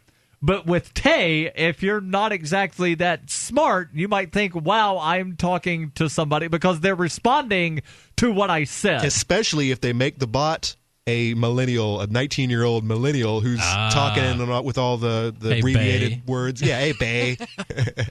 That is so annoying. I do not understand the language where they just like cut off syllable. It's exactly. It's all about the. It's all about the room, and it's all about getting the communication out there as quickly as possible. But it's not communicating if you're cutting off half of the word, and then somebody has to say, "What did you just?" And then, like, somehow people are communicating without finishing a sentence, and it drives me batty. You know what we should do? We should do what New Jersey is planning on doing and banning walking while texting. We should ban acronyms and abbreviations and maybe the whole we should nine. Just ban New Jersey. Yes, that too. Don't tell me what to do. And I'm joking about banning New Jersey. I don't want to ban anything, but I am in favor of secession. So if the people of New Jersey want to leave the United States of America, go for it. And, just one of the things that would actually wind up being a benefit if New Jersey did secede, they would take Donald Trump with them. Is he New Jersey or New York? New York. I thought he lived in New Jersey. He might have property there. All He's of got the a whole Atlantic bunch. City stuff. Yeah. He's got a bunch of properties there. I guess the question is, where is Donald Trump registered to vote? New York, I believe. You know what? I actually know because I've been getting information from various secretaries of state around the country, so I can pull it up in a couple minutes, and I can tell you where Donald Trump is registered to vote. So, is there any more on this artificial intelligence thing? Well, I mean, I think it's fun. I think it's something to look forward to. I think the big question is how many of these AIs are already out there, and they've been in existence, and they've been tricking us for years. Well, the neat thing is now you'll be able to build your own Tay. And I just lost my network. Dang it. I'll see if I can get this back. But so according to the California Secretary of State, Donald Trump is registered at 725 Fifth Avenue, New York, New York, 10022. Good to know, and we didn't need Anonymous to find that out, right, Darryl? Right. No, I have the PDF from the California Secretary of State. But if you want his Social Security number... Yeah, I don't have that. Get on that, Anonymous. Donald Trump, by the way, on the California Secretary of State information here, does not provide a website, an email, or a telephone number, as do most of the candidates that will be on the primary ballot there in California. That primary is June the 7th. Chris, I want to build a robot girl. What do I do? Excuse me? I want a robot girl. What do I have to do? Hold on. What's your girlfriend think about you building this robot? I'm not telling her. Well, basically what Microsoft's done, and I'm going to wing this until I can actually get my story up again because of failing internet. But Tay has released... The problem with robots and technology is sometimes it just doesn't work right. Sometimes it just doesn't. But the long and the short of it is Tay is being... let me rephrase that. The code behind Tay is being released as open source by Microsoft, so others can begin to implement the same technology that brought you the 19-year-old racist Nazi sex bot known as Tay. So you can build your own. Yeah, that's interesting. And I just did a Google search for build your own API and came up with an article actually from, I think, January. So apparently this has been a thing for a couple of months, and we'll have this story and, of course, your calls and thoughts on AI or anything else. 855-450-FREE. And sometime during the show tonight, we've got an update on civil asset forfeiture. We talked about it last week. Well, apparently the DOJ has reversed course. We'll tell you about it. This is Free Talk Live. Every once in a while, you get information that's worth changing your life for. This is one such time. You can save up to and beyond 25% on all purchases at Amazon. You probably heard of Bitcoin and just not thought much about it. You certainly know that you can get competitive pricing at Amazon, but now you can get a 25% discount on nearly everything you need to live. I've just given you a huge raise, and all you have to do is claim it. You go to saveitpurse.com and open an account. Do this right now. Don't wait. Then you fund the account with Bitcoin. You can buy them through expresscoin.com with a check or money order. There are other ways to get Bitcoin, but that's fast, safe, and easy. This information is worth you changing the way you do things. Go to saveitpurse.com right now, get signed up, and cash in on the huge raise I'm offering you. 15 to 25% off of everything at Amazon through saveitpurse.com. It's saveatpurse.com. I'm Nick Soboleski, a Select Quote agent with a true story that could save you hundreds of dollars a year. A woman named Linda just called. Her husband, Ray, has a $300,000 group life insurance policy, but is changing jobs and can't take it with him. Well, I impartially shopped the highly rated term life insurance companies we represent and found Ray, who is 41 and takes medication to control his cholesterol, a 10-year, $500,000 policy for under $26 a month. That's almost twice the coverage for less than half of what he had paid. If SelectQuote hasn't shopped for your life insurance, you're probably paying too much. For your free quote, call 1-800-403-4885. That's 1-800-403-4885. 1-800-403-4885. Or go to SelectQuote.com. We shop. You save. Get full details in the example policy at SelectQuote.com/commercials. Your price could vary depending on your health, issuing company, and other factors. Not available in all states. Money, power, and respect are all yours at CreditSuccessSecretsRevealed.com. Be seen as an industry leader. You can do it. The last application you filled out when it was time to hit submit did your nerves spike. You didn't get the approval you seek, but there's a better way. We teach you exactly what to place into the right systems the right way the first time so you get approved. Get up to $100,000 in instant business credit. Many people will get cash on the spot. Use those two tools in your new corporate credit engine so you can walk into the bank and get your project funded today. It's all about today at creditsuccesssecretsrevealed.com. Credit Success Secrets Revealed is explosive and ignites instant results. Dial 1-800-707-8719.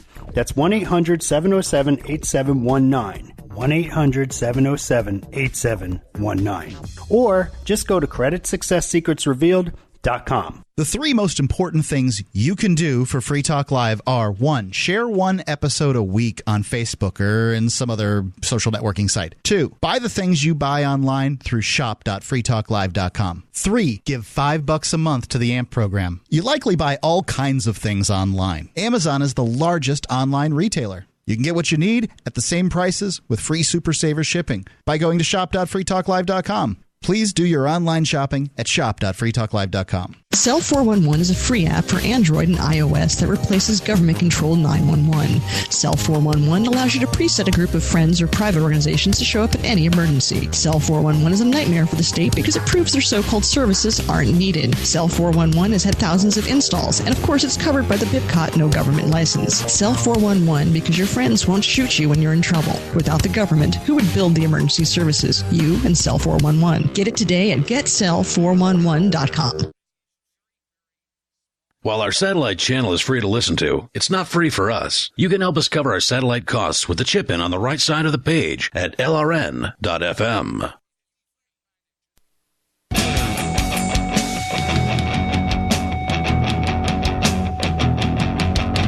This is Free Talk Live. We'll take your calls, your thoughts at 855-450-FREE. That's 855-450-3733.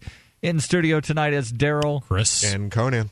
And Chris will tell us about how you can build your own AI here in just a moment. Yeah. Sex bot girls. No, that's a horrible idea. Have you never seen Futurama? They've got an entire thing about don't have sex with robots, because then the human population goes extinct because everybody is it's already on its way with there. Robots, and nobody is playing with humans, and then there's no human babies. Look at some countries who love their robots and their video games. Yeah, and their population is declining because they spend all their time online. But some of you spend a lot of time online, and a lot of you probably shop online. And when you shop online, you should start your shopping at shop.freetalklive.com. Go there and then just bookmark the shopping links for the various Amazons and some of the other affiliates that we have there at shop.freetalklive.com. And then you don't have to go to shop.freetalklive.com. You can just click on the bookmark that you have, and Free Talk Live winds up getting a portion of the money that you send to Amazon. And you don't send anything else. You don't have to pay more when you go through shop.freetalklive.com to go to Amazon, but it does help us out. So start that shopping experience at shop.freetalklive.com. Yeah, so this story comes to us from The Guardian. The headline is, "Now anyone can build their own version of Microsoft's racist, sexist chatbot Tay." But why would you want to? I think we're going to get into the meat of that. Okay. Company releases open source chatbot framework allowing developers to build their own versions of the disastrous Twitterbot experiment. Microsoft has released open source tools for people to build their own chatbots as it set out its view of the immediate future of artificial intelligence as conversational aids similar to its backfiring Tay experiment. The company's chief executive, Satya Nadella, took to the stage at Microsoft's Build Developer Conference to announce a new bot framework which will allow developers to build bots that respond to chat messages sent via Skype, Slack, Telegram, GroupMe, emails, and text messages. Now, I've heard of most of these things. I have never heard of GroupMe. I'm not familiar with that one either, and Nadella goes on to say, bots are the new apps, and I think that's the key to kind of where this is going. So we look at, Is it the Amazon Echo device and Siri and Cortana? I think that the tech companies are really seeing bots as that's the next big thing we're going to make a ton of money off of. So even though, and this is what really drives it home for me, how disastrous the whole Tay rollout is and how much horrible press Microsoft got. They're like, guys, you can shut that down for like a week, but fix it and get it back up because we're rolling. We're moving. So GroupMe apparently is a group mobile messaging app owned and operated by Microsoft. Trademark. And talking about the Amazon Echo, I was not familiar with this until a couple of weeks ago, and I was listening to an episode of Sovereign Tech, hosted by former Free Talk Live co-host Brian Sovereign, and he was talking about this thing to where apparently it can listen to you at all times. It's not necessarily always transmitting things, but it's listening. Well, so does your phone. If you can say, "Okay, Google," and something happens. I just set off like 3 phones in the studio. If you say that... You didn't set off my phone, but you probably set off a bunch of phones of listeners, and I'm going to do it for the rest of people. Hi, Galaxy. Hi, Siri. You're welcome. But the point is your phones are always listening. This is a huge privacy concern. Now, you can go in and you can disable that stuff. But if you know how, or if you even care to do so. If you know how, if you care, most people are not going to do that. But then you have all the back doors that are built into these systems with the full intent that they're going to be subpoenaed and shared with the government at some point anyway. So that's why I looked at the whole the whole Apple iPhone deal with a little bit of skepticism, because Apple's worked with the NSA since well before the Snowden documents came out. Right, and some of the Snowden documents revealed that Apple had worked with the NSA. Yeah. Also revealed that, most tech companies, major tech companies, had worked with the NSA. Yeah, so that kind of is what it is, but I can continue with the article here. The announcement came on the same day that the company had to pull its chatbot experiment Tay from Twitter after it tweeted about taking drugs and started spamming users. It has only been active again for a few hours after previously being deactivated for making racist and sexist comments and denying that the Holocaust happened. Tay went pretty nuts. Nadella said, quote, "As an industry, we are on the cusp of a new frontier that pairs the power of natural human language with advanced machine intelligence." And if that doesn't sound like Terminator to you, I don't know what does. Yeah, so let's get into some of these chatbot things that currently exist, because they do talk about that in this article. Sure. Well, the next section is called Going to the Users, but several companies are chasing the dream of a chatbot that will be able to do it all for you, integrating themselves into the services users already utilize across mobile and desktop, rather than trying to get people to use yet another app. I would say that to some extent, cross-platform is a big bonus for me when I'm looking at something. So I started using a task organizer recently called Wunderlist. And it's cross-platform, meaning that I can access it on my computer. I've got an app on my phone, and it makes it very easy for me, instead of saying, oh, I can only do this on my phone, or I can only do this on my laptop. I can use it on both, and that's a big selling point. And I think the next big thing, and why Microsoft and these other companies like to release their software development kits, the SDKs and APIs, is so that you can not only do that, but how about if when I ask Tay a question, Tay's a really bad example, but I say, okay, Google, it's also checking my Telegram account, or just setting off my phone. You know what I mean? It's hooked into Telegram. It's hooked into all these different systems, and that's where you, I think, will really realize the benefit at the cost of personal liberty.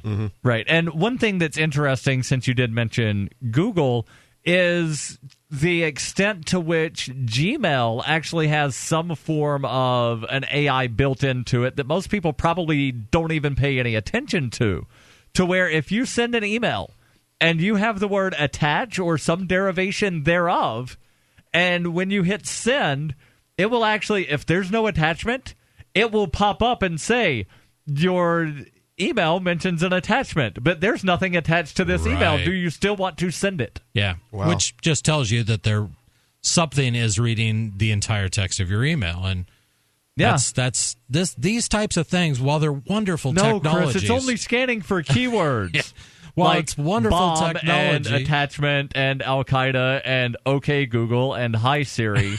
I mean, yeah. Thank you, Darryl. Set up my phone For example, again. Darryl's example, if he had sent that email without the attachment attached, he might not find out, till days later, or the person will read it and be like, well, what's this all about? You missed the attachment. That saved everyone so much time. Right.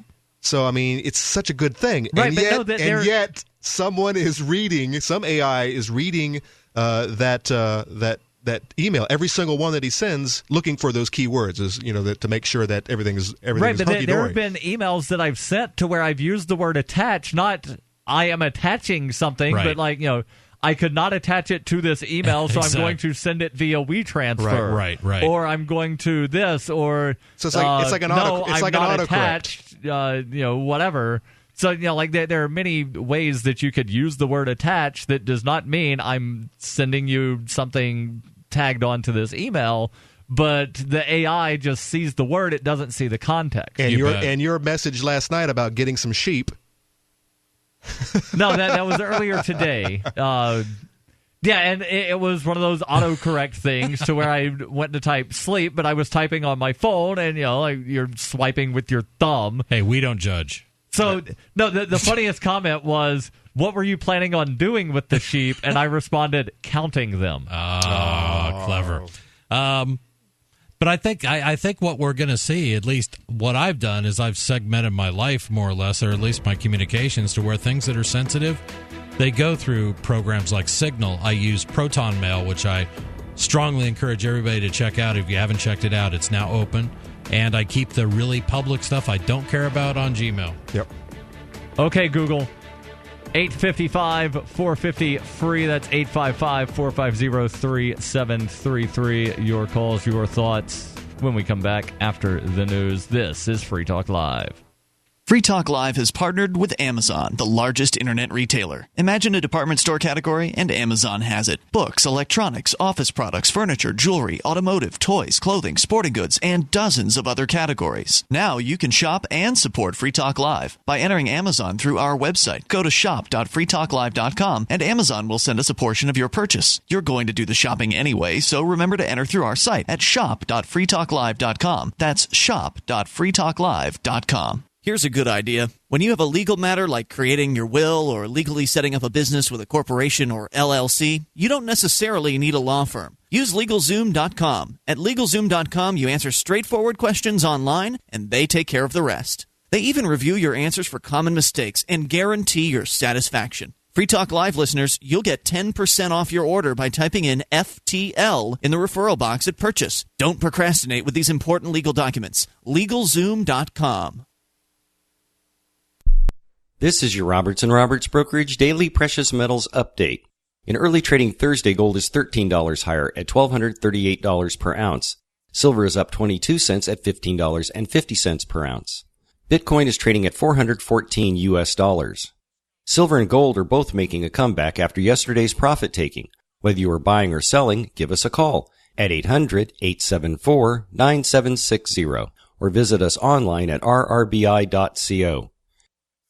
If you want to know the latest about Free Talk Live before we go on the air, all you need to decide is how you want it delivered. It's your choice. Visit news.freetalklive.com. You can get emailed announcements and participate in contests via our email updates list. Plus, we have a Twitter account that you can follow and a Facebook page where you can become a fan. So visit news.freetalklive.com to get news about Free Talk Live as soon as it's announced and the way you want it delivered at news.freetalklive.com. That's news.freetalklive.com. You're listening to the live edition of Free Talk Live. Hour number 3 is next after the news here on the Liberty Radio Network at LRN.FM. From Keene in the Shire, the Liberty Media capital of the world, this is Darryl W. Perry, host of FPP Radio News for Thursday, March 31st, 2016. Silver is trading at $15.39 per ounce. Gold is valued at $1,234 per ounce. And according to BitcoinAverage.com, the average price of Bitcoin is $418. Antiwar.com reports pro-Saudi troops have regained parts of their temporary capital city of Aden, a major port on the southern coast of Yemen, as ground troops and police moved into the Al-Mansoura district to try to oust al-Qaeda in the Arabian Peninsula. Much of the district has been held by al-Qaeda in the Arabian Peninsula for months, including the central prison and the main marketplace. They've had a presence elsewhere within Aden and the surrounding area too since the pro-Saudi forces took it from the Shiite Houthis. Aden police now insist the whole district is completely under control, though such claims have not always stood the test of time, as al-Qaeda in the Arabian Peninsula seems determined to retain control all along the southern coast. Al-Qaeda in the Arabian Peninsula took considerable territory early in the Saudi attacks on Yemen, seeking the city of Al-Mukalla and shoring up control over the entire Abyan province. Those territories are split by Aden, and maintaining a presence there is likely key to Al-Qaeda in the Arabian Peninsula retaining both areas. In 1999, Darryl W. Perry began a search for traditional values, which led him down a path to the ideas of liberty. He tells the story in A Rebel's Journey, My Path to Liberty. Of the book, Dr. Brian Sovereign says, sometimes it's funny, and sometimes I think it's crazy, but it's always authentic. Find A Rebel's Journey, My Path to Liberty by Darryl W. Perry on Facebook, read reviews on Amazon, ask for A Rebel's Journey wherever books are sold, or visit arebelsjourney.com. UPI reports the White House announced on Wednesday that President Barack Obama has commuted more prison sentences in the United States than the past 6 presidents did, combined due to what it called outdated or unjustly harsh sentences imposed by criminal courts. Obama granted commuted sentences to 61 additional prisoners on Wednesday, bringing his total so far to 248. The White House said that more than a third of those cases, 92, involved life sentences. Obama's tally far outweighs the combined number 139 granted by the previous 6 U.S. presidents combined. George W. Bush commuted 11 sentences, Bill Clinton commuted 61, George H.W. Bush commuted 3, Ronald Reagan 13, Jimmy Carter 29, and Gerald Ford commuted 22. Obama wrote in a letter to those who received clemency on Wednesday, the power to grant pardons and commutations embodies the basic belief in our democracy that people deserve a second chance after having made a mistake in their lives that led to a conviction under our laws. The president met with several past commutation recipients at the White House on Wednesday before taking them to lunch at a Washington, D.C. restaurant, and said the former inmates are personifications of what people can do with a second chance. The ex-prisoners also spoke of their personal trials and re-entry into society. For nearly 40 years, Roberts & Roberts Brokerage has been a trusted source for buying and selling precious metals like gold and silver. They also take Bitcoin for precious metal purchases and have permanently removed the minimum purchase amount for all orders paid in the digital currency. Call Roberts & Roberts today for knowledgeable advice on buying and selling precious metals and a forward-thinking approach to new technologies. 800-874-9760 or visit online at rrbi.co. Reuters reports the FBI may be allowed to withhold information about how it broke into an iPhone belonging to a suspected gunman in the December San Bernardino shootings, despite a U.S. government policy of disclosing technology security flaws discovered by federal agencies. Under the U.S. Vulnerabilities Equities process, the government is supposed to err in favor of disclosing security issues so companies can devise fixes to protect data. The policy has exceptions for law enforcement, and there are no hard rules about when and how it must be applied.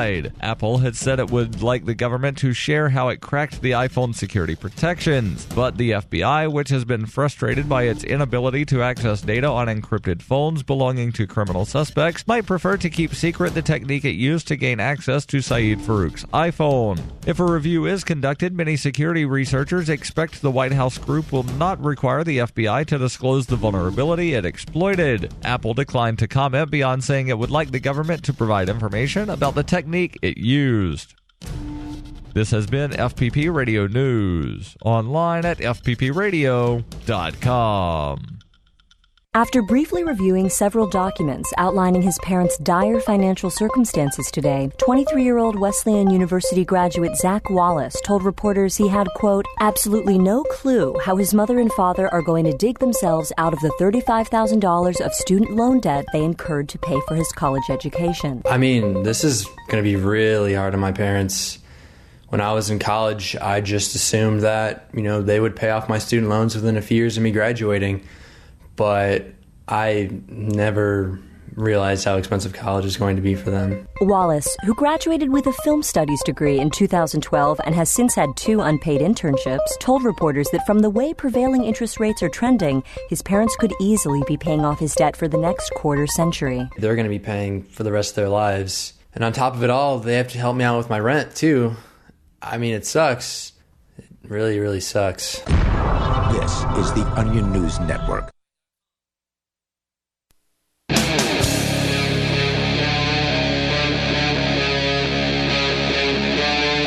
Free Talk Live.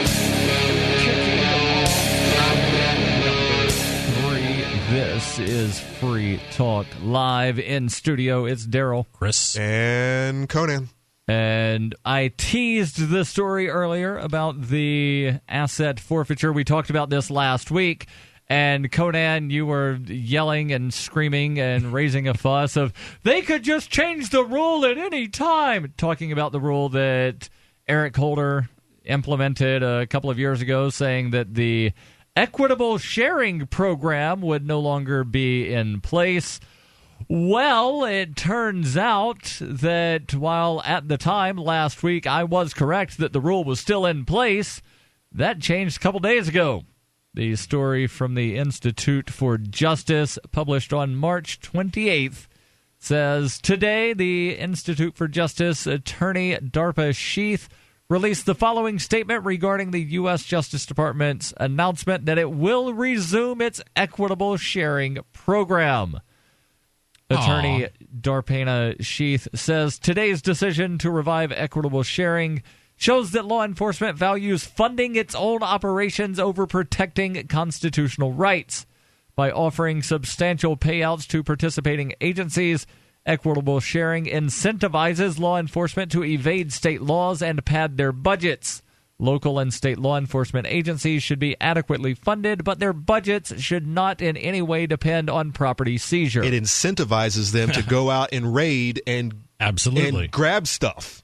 And I two things. I mean, was this actually a rule, or was just internal policy? They didn't rewrite anything. Holder just said, I'm not going to do that anymore.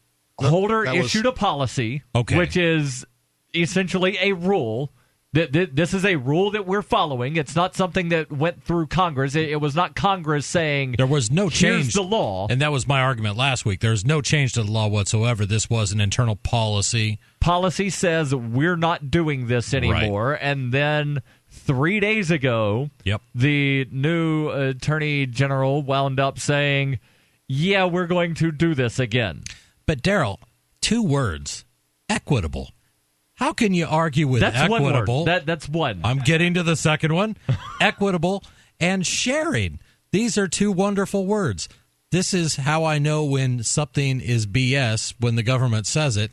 It's usually absolutely the opposite of the word's meanings. And in this case... Right. Did they also mention padding of state budgets? No, they pad their own budgets. Right. So the local law enforcement pad their own budgets. Oh, this is just horrendous. And that's a relief to the taxpayer, right? That's how they're portraying it, of we have to steal stuff from people because otherwise we'd have to raise your taxes. That's right. And just remember, those people are all drug users. Yes. They're making meth in the bathtub. Alleged drug users. Or they're exhibiting behavior that makes it appear that they may be a drug dealer, like they have a lot of cash, like the poor gentleman who was traveling across the country with his life savings to buy a house. Yeah. Took it in cash. That there was somebody that wound up withdrawing money from his bank, was on the bus to go buy a car, and wound up having all of his money stolen on him because nobody that lives in this neighborhood has that much money on them unless they're a drug dealer, young man. One of the worst cases I remember, and I don't have the specifics, I don't have the story in front of me, but it was elderly lady and her husband who owned a hotel. And the justification for seizing their hotel, their life's, this was Let what me guess, they were. they made cash deposits to the bank of less than $10,000, and the IRS called it structuring. Wrong. What they came out with, the justification for seizing this retired couple's hotel was that lots of drug activity had occurred in the rooms of the hotel. Let me just make a public service announcement to everyone that owns a hotel. People use drugs in your hotel rooms. And they also buy hookers. Some of them do, yes. And some at the same time. Of course. And everybody that owns a restaurant that has a lot of people coming in, so like if you have a McDonald's franchise or a Burger King or a Wendy's. You think they're doing transfers? Chances are somebody is doing drug transactions on your property. And not just the employees. Right. But yeah, the crux of this is that there should be nothing. You cannot have liberty without property rights. And this whole idea that you have the somehow, right to have your property seized by the federal government on suspicion that somebody may have done something illegal if they think of it, and also it's going to be arbitrarily enforced. Your cash is your property. For what it's worth, it's not worth much in reality, but so is your car. And if I happen to be driving a car and I happen to build a secret panel inside of it because I decided that, if I get my car broken into, I don't want them to be able to find my valuables easily. Mm-hmm. Well, now that is like a drug mule just car. Having a secret panel. Yeah. Even if you don't have anything in there. Absolutely. Just having the secret panel is suspicion of drug activity, which means they can take the car. They will seize now, it. Yep. I wonder about some of the older cars where they had the little panel up under the trunk where the spare tire goes. Right. If you remove the spare tire to just have it as a storage panel, does it or a storage area, is that now a secret panel that is suspicion of drug activity, or because it was designed to hold a spare tire, is that okay? I think here is where we have to have the utmost faith in our local law enforcement. And that's really what you're saying. You're saying by people not standing up to these laws, not getting involved and not protesting them, they're saying we absolutely trust our local law enforcement, wherever I may be, to always do the right thing and not to read into things more than is necessary. Right, and the reason most people won't speak up about it is because they hear, well, this person was accused of dealing all of these drugs, and drugs are bad, and I don't want to stand up for bad man. But why would I stand up for a bad man? I've got kids. He was a bad man. Right. Bad people deserve to go to jail. Yeah. But it's not just bad people. It's people that are doing perfectly legal things. Like there was the lady in, I believe it was Iowa, that was running a small restaurant. And the IRS accused her of structuring because she was making deposits on like Wednesdays and Fridays. Right. And the amounts were like $5,000 a piece. So you're structuring your deposit so that it's not over $10,000 that triggers an IRS form that has to be filed. No, I do $10,000 worth of business, and I don't want more than $5,000 sitting around my restaurant. Right. So you're structuring your deposits to avoid our filing stuff. Therefore, you must be money laundering and drug dealing and all these other horrible things. If that was her motivation, I applaud her. Good for her. Number one. Number two, IRS, none of your business. There's a little bit more to the statement here from the Institute for Justice. The attorney at Institute for Justice says, today's decision to revive equitable sharing shows the dire need for Congress to pass civil forfeiture reform. We also urge state lawmakers to follow the lead of New Mexico and ban the transfer of seized property worth less than $50,000 to federal law enforcement. Although this decision by the Justice Department is disheartening, we are determined to continue our fight to end civil asset forfeiture. No, the whole thing's insane, and this is just one of those issues. Now, I will grant anybody that there are going to be cases where illegal activities and probably very immoral and probably very dangerous activities were occurring, and they were... Okay, good. Get a conviction and then take the stuff. Well, that's the point. My second point is that, if you want to live in a free society, part of that comes with a cost, and the cost is we're never going to be 100% safe. And if we continue to pursue this, we can somehow legislate and use law enforcement to make us 100% safe. It's a pipe dream, and people have to wake up to the fact that that will never happen, and all it results in is your loss of liberty. Yeah, and IJ put out a report in November of last year. I'm fairly certain we covered it at the time. The report was titled Policing for Profit, and they found that between 2000 and 2013, the DOJ paid local and state agencies more than $4.7 billion in equitable sharing proceeds. That's not how much was seized. That's how much they paid state and local governments. $4.7 billion. What do you think? 855-450-FREE. This is Free Talk Live. Today, how to incorporate your business in just 10 minutes so you won't lose everything if you get sued. Step 1, stop putting it off. If you're not incorporated and someone sues your business tomorrow, it's not just your business at risk. You can lose everything: your home, your car, even your life savings.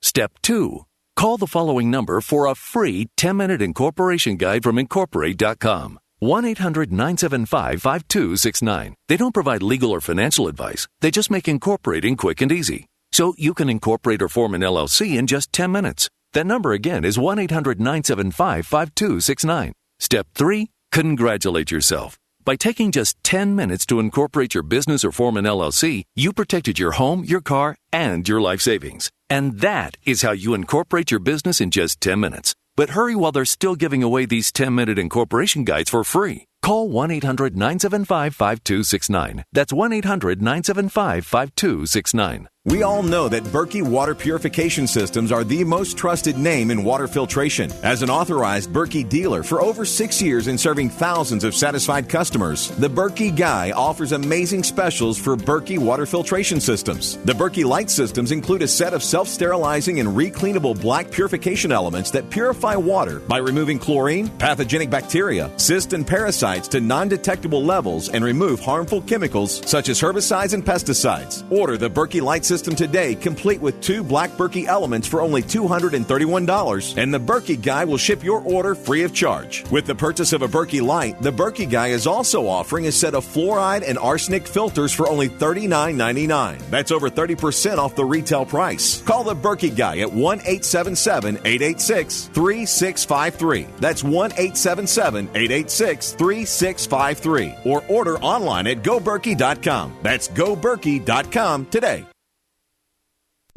Understanding your credit score is the first step towards managing and improving it. This is Charlie Sundstrom with your Van Dyke Mortgage Minute. The most influential component of your credit score is your payment history. Almost equally as important is the amount you owe on credit accounts. Also impacting your score, but to a lesser degree, are the length of time you've utilized your credit, the number of new accounts, credit inquiries, and your various types of credit accounts. To help achieve or maintain a healthy credit score, have a system set up to assure your bills are always paid on time. Don't max out your cards. It's better to have a high credit limit with a low balance. Never close old accounts. The age of these can actually help your credit score. But don't be afraid to use your credit. You need several accounts in order to have a credit score. Just keep the corresponding payments within your means. For your mortgage pre-approval and refi needs, start by visiting VanDykeMortgage.com. Corporate NMLS 3035. Van Dyke Mortgage is an equal housing lender. Charlie Sundstrom, NMLS 134251. Here's a chance to do a little activism while you're cruising Facebook, Twitter, or Google+. Between the LOL cats, the recipes, the hot girls, and the inspirational sunrise memes, Free Talk Live's post pass by your newsfeed. Like them, comment. It gives us more exposure. If you don't see our posts, click like at facebook.freetalklive.com and then hover over it to click Get Notifications. It's an easy way to spread the ideas of liberty a bit further. I know you're busy, but you can spare that 1/10 of a calorie it takes to click on something. Facebook.freetalklive.com. Did you know that Free Aid is a mutual aid, educational, and networking organization? At Free Aid, we support volunteers who provide first aid. We do outreach to the public about health and safety, and we bring together medically skilled freedom lovers. Free Aid is made possible by your generous support. Donors can receive great gifts like first aid kits, t-shirts, silver dime cards, and hoodies. The Free Aid Silver Dime Card Project is sponsored in part by Roberts & Roberts Brokerage, Freedom's Phoenix, and Don't Tread on Meme. Visit fr33aid.com. Do you love Twitter? Make sure you favorite the LRN.FM Twitter account so you can receive our tweets at twitter.lrn.fm. That's twitter.lrn.fm.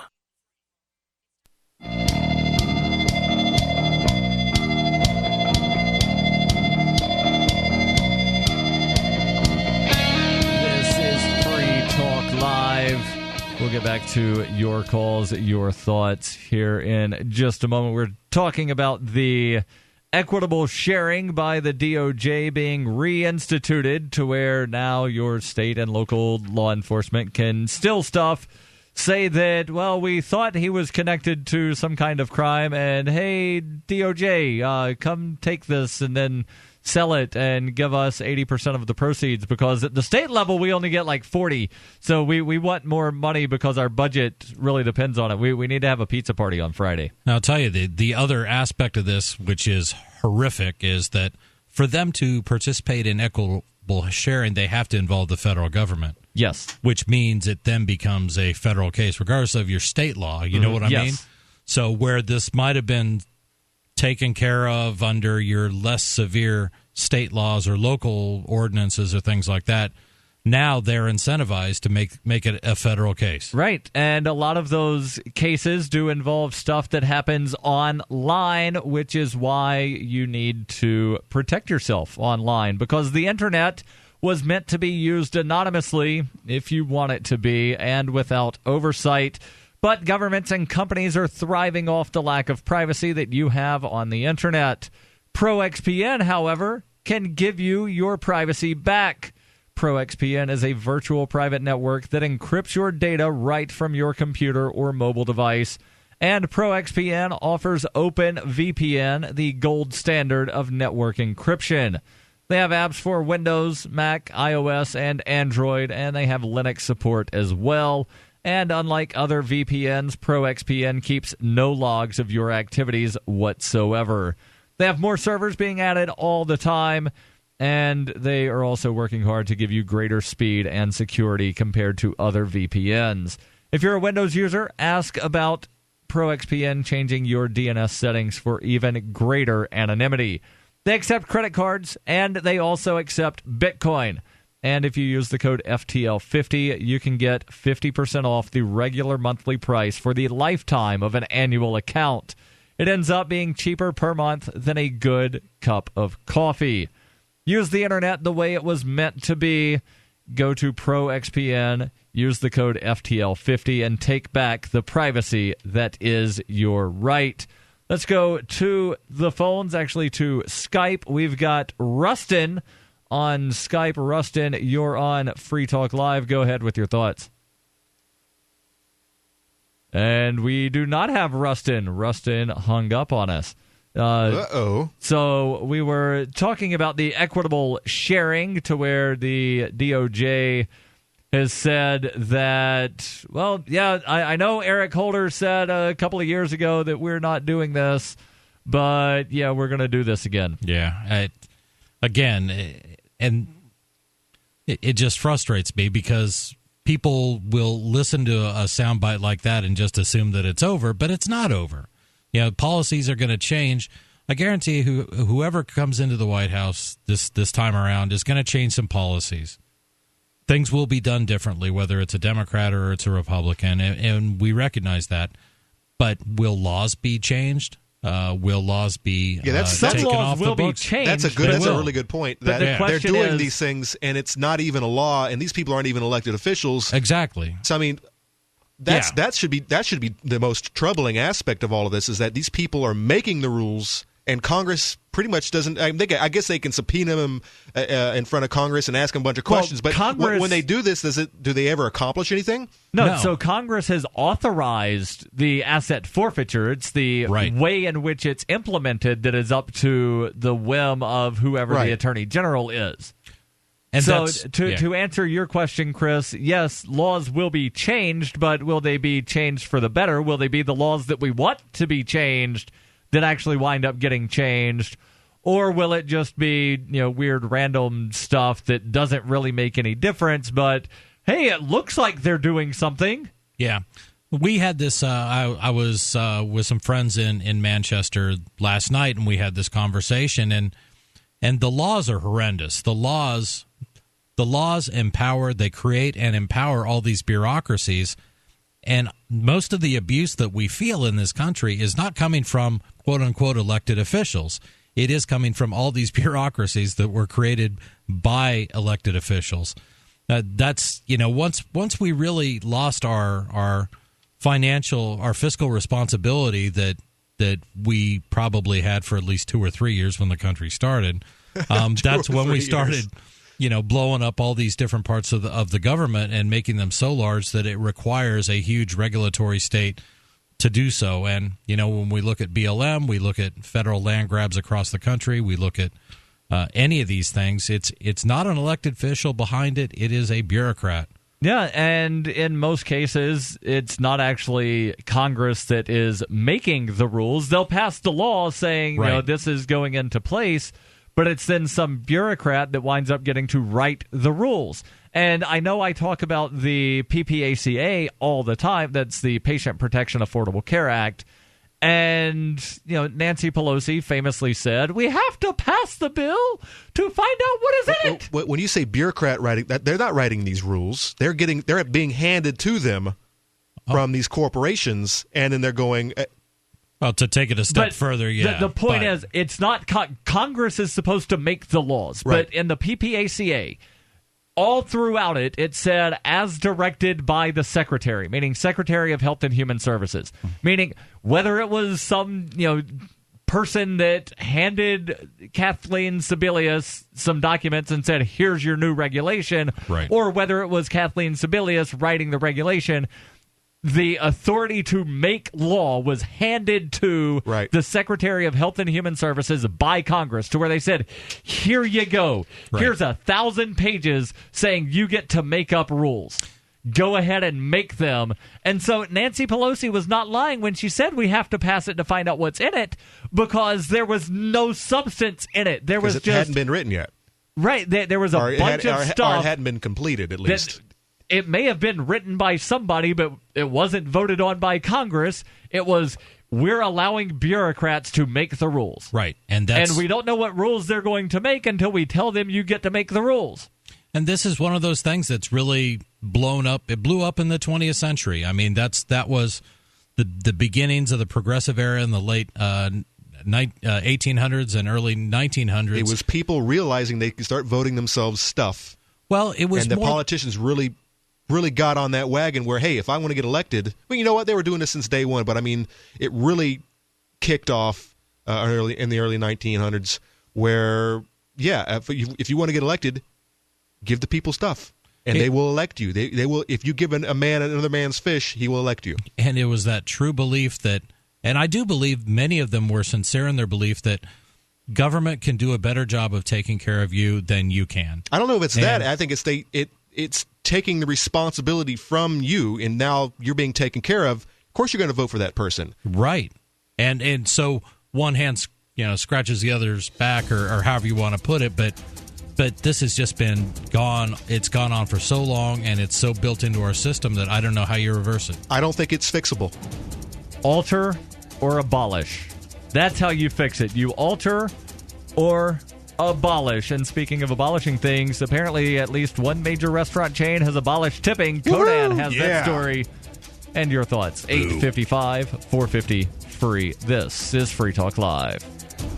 So you've got to take a state construction license exam or certification. Can't decide on what books or what chapters to study? Discover right now how you can eliminate unnecessary books and wasted study time. At contractorexam.com, our study materials zero in on state-required test topics in an effective, multiple-choice format. So whether you're a plumber, electrician, general contractor, or other construction-related trade, contractorexam.com will help get you prepared. Visit us at www.contractorexam.com today. Hunters, anglers, campers, and survivalists. Get back to nature. Expand your horizons with the highest quality, most versatile, unique slingshots and sling bows on the market at slingbow.com. Slingbow products are compact and models start from just $17.98. They're perfect for your bug-out bag or storing in your vehicle. Give yourself and your loved ones the excitement and tradition of slingbow. A new frontier in archery and truly modern twist on this primitive survival tool. Feel the thrill only at slingbow.com.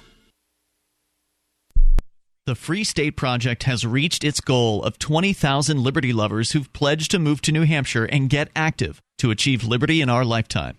Perhaps you're trying to figure out what part of New Hampshire should be your destination. If so, consider Keene. You'll find more than 150 reasons to move to Keene at move.freekeene.com. Keene is famous for its historic, publicity-generating activism, as well as being the liberty media capital of the world. It's home to freekeene.com, New Hampshire's destination for liberty activism, news, and opinion. For years, we've been compiling over 150 reasons to move to Keene at move.freekeene.com, where you'll learn about some of what's happening here and what makes Keene a great place to live. If you love liberty, you'll probably enjoy anywhere you end up in the Shire. But do your due diligence first. Please visit move.freekeene.com for the full list of over 150 reasons to move to Keene. That's move.freekeene.com. Radio is the most personal of mediums. I exist right now in your head. If you listen to Free Talk Live regularly, you know me. Free Talk Live is on more than 160 radio stations around the U.S. and has been downloaded on every continent around the world. Hundreds of thousands of listeners with ad packages from $600 a month to $6,000 a month. Imagine what we can do for your business, project, website, or idea. Email me, mark@freetalklive.com. So you've heard all 3 hours of the latest episode of Free Talk Live, and you're still hungry for liberty-oriented audio content? Did you know that we have another 24/7 audio stream at LRN.FM? The Liberty Radio Network airs the latest episodes of some of the best liberty-oriented podcasts on the internet around the clock. In addition to recorded content, you'll also hear live shows like Free Talk Live, originating from our Keene, New Hampshire studio. So listen anytime at LRN.FM. That's LRN.FM. Arcade City is a ride-sharing app built by drivers for drivers. It's more decentralized than Uber and Lyft. With Arcade City, you can keep all of what you earn. Sign up now to drive for Arcade City at arcade.freetalklive.com. Arcade City was created by New Hampshire liberty activist Christopher David. When he publicized the idea in January 2016, he hoped to recruit 100 drivers by the end of the month. Instead, he blew past his goal with over 1,300 drivers signing up in just 2 weeks. Arcade City is connecting drivers directly with riders and is disrupting the already disrupted transportation industry. If you want to get involved, you can join as a rider or a driver. To ride with Arcade City, visit arcaderide.freetalklive.com. To drive with Arcade City, visit arcade.freetalklive.com. That's arcade.freetalklive.com to drive, or arcaderide.freetalklive.com to ride with Arcade City. Listen to LRN.FM on any phone, anytime. 213-493-0309. That's 213-493-0309.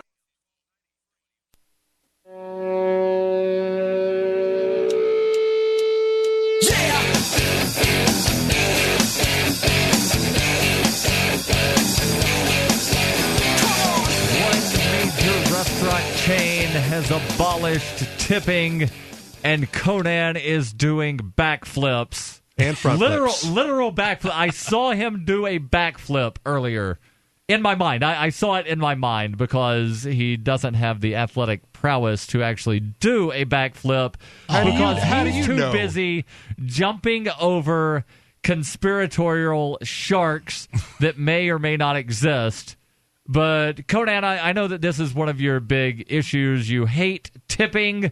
You think that tipping is the devil, that tipping should be banished from society. No. Thrown out of the helicopter of civilization. No, you're putting words in my mouth. This is untrue. I do not believe that tipping should be abolished. I believe that tipping You hate tipping. You don't go to restaurants where there is tipping. Tipping should be for only exceptional service. It's to incentivize people to do a better job in their daily lives to want to receive that tip at the end of the day. It's to incentivize them to do better work. If that tip is mandatory, then there goes all incentive. Who's talking about mandatory tipping? Society. Well, society has made it mandatory. If you go to a restaurant where there is service that is provided to you, other than they put your food on a tray and say, Conan, your food's ready, then yes, they're providing additional service to you, and they should be compensated for their service. Now, if that waitress or waiter did not perform adequately, and I only got one glass of water, and I never saw her but once or twice, and then at the end of the day, at the end of the meal, she or he expects a 15% tip. Society says it's 15% whether you do a good job or not, and it's like, well, no, I don't want to give you anything, or maybe I'm just going to give you a nickel. I mean, I want to tip people for doing exceptional work, for coming and chatting me and making not bothering me, making sure my drink is full. Hold on. This and so that. how are they both going to be chatty and not bothering you at the same time? It's a thin line. It's a thin line you walk. But yes, you can be available and you can be chatty and you can pick up on it. Hey, no, we don't want to talk. I just want to talk to my girl here. You just make sure my drink is filled. You could pick, and maybe I'm by myself, just drinking coffee, and then it's a fine line, and good waiters and waitresses know how chatty they can be. Okay, question to both of you. Have either of you worked in a job where a fairly good chunk of your income was based on tips? Have you? Yes. Have you been a waiter? Have you been a bartender? Have you been a busboy? Neither a waiter nor a bartender nor busboy have I been, but I did work at a car wash where I made more money in tips than I did in salary. Right. I think what the problem is, and maybe this is a societal problem, that there's a feeling of people are due what they are due, that we just automatically tip 15%. But to me, I love tipping. I used to say it was the purest form of capitalism because I would hustle. I would bust my butt to get great tips, and as a result, I made good money. I made more than my coworkers because I tried to do those things that they weren't doing. And I would have repeat customers that would come in and sit in my section or sit at my bar. I love that stuff. But I know where you're going. I just don't think that banning it or telling businesses how they should operate is a good thing. It doesn't stop you from patronizing businesses that happen to agree with your point of view, which is a flat, basically a flat rate. But I question whether that's economically feasible. Yeah, I am not against tipping. I'm against, and I'm not telling. You're not against for the telling restaurants what they can do or not do. But I want tipping to be what it should be, and tipping should be for exceptional service only. So you're against the expectation of receiving a tip. Correct. And no, I have not worked in a job where tipping was a large part of my investment or my monies. But I have worked jobs that weren't. Have you done sales? I've done plenty of jobs and received tips after the job was done, and a tip wasn't expected. Right. And that made sense to me, and that made me want to do my job even better the next day and be, All right, so So hold on, but before you get into this, I've heard stories of small, one-off sort of restaurants that have done away with tipping, and they've wound up, increasing their profits and, the whole nine. But most of the time, it's one of these things to where it's basically an employee-owned business. Right. To where everybody that works there has an ownership stake in the company, to where it makes sense for them to want to put in the extra effort to, let's work on ways that we can eliminate cost here, eliminate some waste.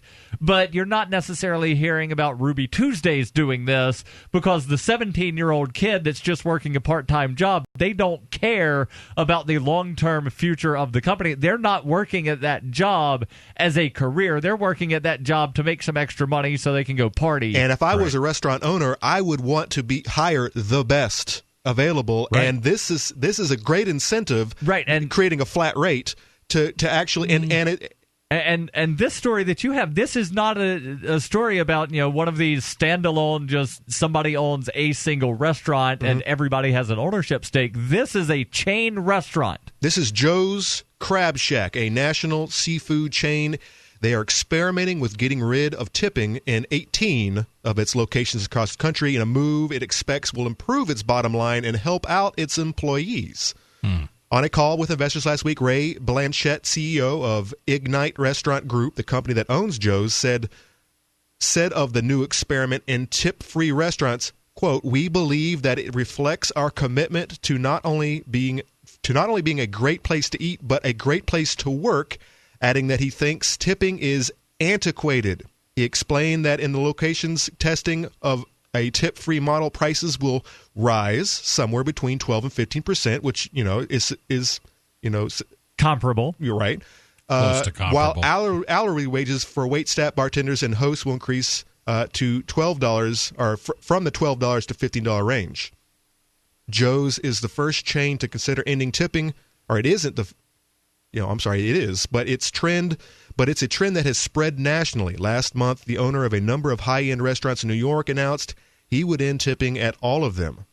So does it mention who those high-end restaurants are? I wish it did. If I clicked on these links, I could figure out who they are. I know I did a story on my podcast, Peace, Love, Liberty Radio, a while back. Right. I don't remember the name of the restaurant in Pittsburgh, but it was one of these high-end to where everybody that worked there had an ownership stake in the restaurant. Okay. They have weekly meetings to where everybody in the restaurant sits down with the management and says, here's ways that I found that we can eliminate waste. Here's corners that can be cut to eliminate some cost. Here's different ingredients we could use. Here's this. And then they all go to the grocery store together to buy the ingredients. So this is a thing to where everybody is invested in the business. So the argument that the way I see it, and it sounds like the way Joe's Crab Shack is looking at in this one that you're talking about, is people respond to incentives. People respond to financial incentives. And if those financial incentives are in place, then perhaps you, by removing the expectation that you will receive a tip, as long as there's incentives in place, I don't really see the issue with it. And I think another problem is what happens when you do not receive the tip for whatever reason. Maybe it was poor service, or maybe you just had a crappy customer. Well, there goes a big portion of your paycheck that didn't happen that day. And I mean, I think this will prevent that from happening. I worked in a hotel just outside the D.C. area that catered to a lot of business travel and a lot of government travel. And a lot of the government travel specifically was foreign, European. And tipping is not really a standard thing in a lot of countries. So that was certainly a concern of mine. And, if you happen to get one of those nights when a lot of those guys were in there, it wasn't the greatest night, but you made up for it on other nights. The link of the high-end restaurant led to a Japanese restaurant called Riki Restaurant in New York. You sure it's not Reiki? It's R-I-K-K-I, I think. I've closed the Might link. be Reiki, I don't know. I know it's You're So Fine. Abolish the tips. Apparently, tipping is happening even more. Even though there's the move to get rid of it, well, more people are expecting them. We'll get into that if there's time. And your thoughts, 855-450-FREE. Are you searching for your soulmate? Someone you can trust, who will never betray you? Or cooperate with the NSA? Stop searching. With EasyDNS, you found a keeper. EasyDNS does it all. Domain names, web hosting, and managed WordPress hosting. EasyDNS stands up for your internet freedom. And with servers in Canada, they do not cooperate with the NSA. Go to EasyDNS.com. You'll love their services or get a full refund. They guarantee it. And they accept Bitcoin. That's EasyDNS.com. DVD, books, music, instruments, periodicals, computers, software, electronics, photo, cell phone, office products, home and garden, bed and bath, furniture, kitchen, pet supplies, automotive, hardware, apparel, shoes, jewelry, grocery, healthcare, sports and outdoors, toys, games, used, and more. It's a department store at your fingertips. Shop.freetalklive.com. Get all your shopping done, get a great deal, and a portion of your purchase goes to benefit Free Talk Live when you enter Amazon via shop.freetalklive.com. December 7th, 1941, a date which will live in infamy. 75 years ago, America suffered one of the worst moments in American history, the attack on Pearl Harbor. Now you can remember December 7th, 1941, with the purchase of the first ever 75th anniversary Pearl Harbor legal tender solid gold coin from the U.S. Money Reserve. Call 1-800-490-3200 right now for the official 75th anniversary Pearl Harbor legal tender gold coin from the U.S. Money Reserve, the only company authorized to distribute these 100% solid gold coins. Remember Pearl Harbor with this limited official gold release. 1-800-490-3200 or online at usmoneyreserve.com. While getting drinks after work with a group of coworkers, local shipping clerk Russell Chambliss told reporters Wednesday night he was unsure whether he was bonding with his male associates or being mercilessly bullied by them. I'm pretty sure that Bill called me limp dick earlier, and Todd keeps punching me in the shoulder. Pretty hard, too. I can't tell if it's their way of letting me feel like I'm part of the group or making me feel bad about myself. Chambliss said while his coworkers verbally demeaned him and even made him feel physically threatened at various points in the evening, they did so with large smiles on their faces, making it extremely unclear if his coworkers enjoyed his company or wanted him to leave the bar. Well, I told Jeff about this problem that I was having with my girlfriend, and he called me a pussy and then walked away. But then, like 5 minutes later, he came back with a beer that he had bought for me. What does that even mean? Apparently I'm invited over to Todd's house for dinner this weekend. I guess that'll be fun. For more on this story, keep checking theonion.com. This is the Onion News Network. LRN.FM is proud to announce our official listening apps for Android and iOS devices. Now you can easily tune into our streams anywhere, anytime on your smartphone or tablet. Just visit apps.lrn.fm or search for LRN.FM in the Android or Apple app stores. Please download, rate us 5 stars, then share the link on your social media, and let your friends and family know how you're listening to LRN.FM. Download it now, free at apps.lrn.fm.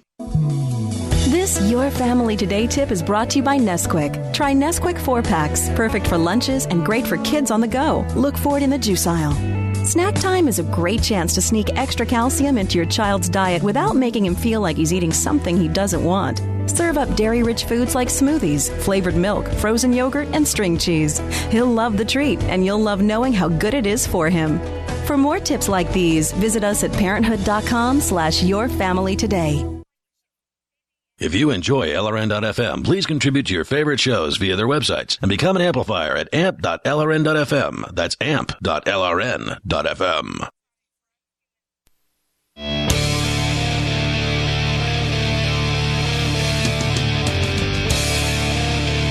This is Free Talk Live. Time for your thoughts. Maybe if you call in right now to 855-450-FREE. That's 855-450-3733. In studio tonight is Darryl, Chris, and Conan. And Conan, you were telling us about the experiment that began in November where Joe's Crab Shack said, we're getting rid of the tip, just the tips. We're getting rid of just the tips. And only at 18 of our stores, we've got a lot more than that, but only at 18 we're getting rid of tipping. And we're raising salaries and raising food costs or food prices by, what was it, 15 to 20%? 12 to 15. 12 to 15%. So expect to pay more. And, you know, this is a good thing, too, whether you agree that tipping should be abolished or not. The fact that this company can do these types of experiments in order to better themselves. Say, hey, look, man, we could probably make more money if we tried some things. Let's try it on 18 of our restaurants. And I tried finding out how their experiment is going, and, well, I'm not seeing any news stories. Yeah, we're going to have to get back to you on this one. Saying that they've expanded this, or if they're keeping it just to the 18 restaurants, or if they've ended the experiment altogether. We have a call? We've got calls, so we might be able to get into more tipping discussion, possibly. Just a tip. But your calls, also 855-450-FREE. We've got Alan in Florida. Alan, you're on Free Talk Live. Go ahead with your thoughts. Thank you for taking my call. The reason I called in was regarding simple language contracts. You were talking about federal law, depending upon what party gets in, what they do. But on a more local level, in Manatee County, you have building contract laws that are so convoluted that the building code officials, the contractors, engineers, and architects, they can't even agree on or understand what some of the laws are. And a lot of times it's designed to be that way because they want to be able to cite people for violations, and they don't necessarily want you to know if you're violating the rules or not. Well, I talked to a number of contractors, engineers, and architects, and sadly, one of them said very clearly that these laws, when some of them were put into effect, were really designed to get rid of the small business person. That's what I was going to ask. Yeah, that's what I was told by some contractors, and the laws, when they were promoted, was to help the small contractor, but it did the reverse. and individuals who are trying to do work on their own homes, regardless of what the work is, are being just raped by the county of Manatee. Yeah, we hear a lot about like protectionism and corporatism and crony capitalism at the federal level. Like that's the only place that it happens. But this stuff is manifest in towns, and it starts at your neighbor's level. Your neighbor, the city council member or the mayor. Right. It turns out like the local sign ordinance was written by the local sign ordinance, like the local guy. Sign company. Yeah. So you'll see stuff like that, and I agree with you totally. We've just started up a small business up here in New Hampshire, and we've faced our share of challenges with dealing with local regulations and inspections and just crazy stuff that's completely anti-small business. Yeah, and I think we're in violation of federal law.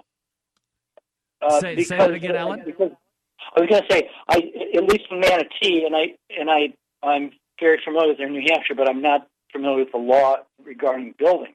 But here in Manatee, I've read through the law quite extensively, and it appears as though they're in violation of federal law in terms of simple language contracts. Years ago, it was, whether they were insurance contracts or contracts to buy a car or, this type of building codes, they were supposed to be all simplified so that the average person could understand them. But is a law considered a contract? I would say that it's not. And also, if you think it's unconstitutional, have you tried to challenge it in court?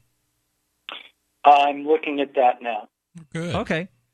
Yeah, because I would be very interested to see how that turns out, because my guess is the courts will say, law is not contract. We don't have to write it in a way that anybody understands. Alan, thank you for the call, and good luck on getting that overturned for being convoluted. My guess is that when you go to court, you will have to speak in some sort of secret code that only the judge and the lawyer understand, and you probably will not speak their secret code as well as they do. Because you didn't go to school to learn that secret code. I don't remember all my Latin. I know puer et puella est in villam, which is to say the boy and the girl are in the farmhouse, and I don't know a lot more, or I don't remember a lot more than that. But that was the very first thing that I learned in Latin class, was how to say the boy and the girl are in the farmhouse. Let's go back to the phones. We've got Michael in Texas. Michael, you're on Free Talk Live. Go ahead with your thoughts. Hey, guys. I'm curious, in 2017, if we have a President Perry, what do you think you could realistically accomplish to, spread liberty in America? Well, I could pardon all of the nonviolent drug offenders on day one. I could pardon Private Manning. I could pardon Ross Ulbricht. I could drop all charges against Edward Snowden and say that he's welcome to return to the United States if he wants to do so.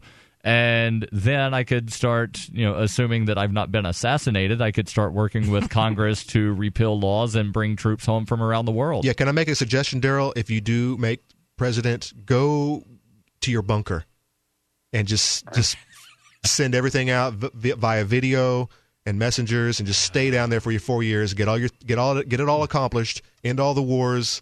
Let everyone out of jail. And Could I just hide out somewhere and call it the Not a Bunker? Stay alive. Conspiracy Conan has spoken the truth. You will die. Yes. Michael, anything else? Do you think you could get Congress to work with you on anything, though? Well, elections don't happen in a vacuum, so if a libertarian winds up getting elected president, then chances are you're going to have a fairly sizable contingent of libertarians in Congress. So, yes, you would have a libertarian president be able to actually work with Congress because, again, things don't just happen in vacuums. I'll tell you where I'd be on that, too, and this is sort of the Ron Paul thing. But it's not just, if Darryl got elected, but would Darryl now have a much greater bully pulpit to promote the ideals of liberty? And I think that's worth its weight in gold. Absolutely. Michael, thank you for the call.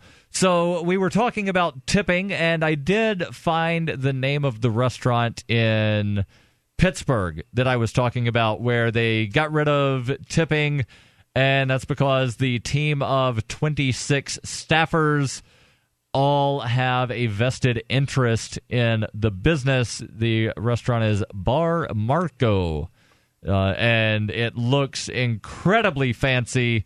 They've got a picture on the website entrepreneur.com. There's wine racks on the walls. The walls are painted white, and the floor looks like some kind of stucco sort of thing, and there's white chairs and candles and whatnot on the tables, and it looks like a very high-class sort of restaurant. And let me read some of the things that they have. They have a $17 dandelion risotto, a $14 espresso burger, a $16 chimichurri meatball. I had a hot dog before I came into the studio tonight. Yeah, so they were expecting their revenues to increase by 26%, their overhead to drop by 40%. And they had the first week that they did the no tipping, they saw a $9,000 increase in profits. Okay, did they have this ownership stake before the change? Yes. Okay, so they were already owners. They were already, like owner employees. Sure. But they still were working for tips, and then the management owners said, hey, look, we're going to change this up and get rid of tipping, and we're bumping your salary up a little bit and help us find ways to cut costs and make things more efficient and actually wind up making more money. And, yeah, they wound up seeing an increase, a very sizable increase in profits after just 1 week. That's it for tonight. We're back tomorrow every night of the week from 7 to 10 p.m. Eastern, and we're always online at freetalklive.com. This is Free Talk Live. Since time began, tyrants have taken aim at personal liberties. Now there's a movie that aims back. The government has no more right to tell us what to put in our bodies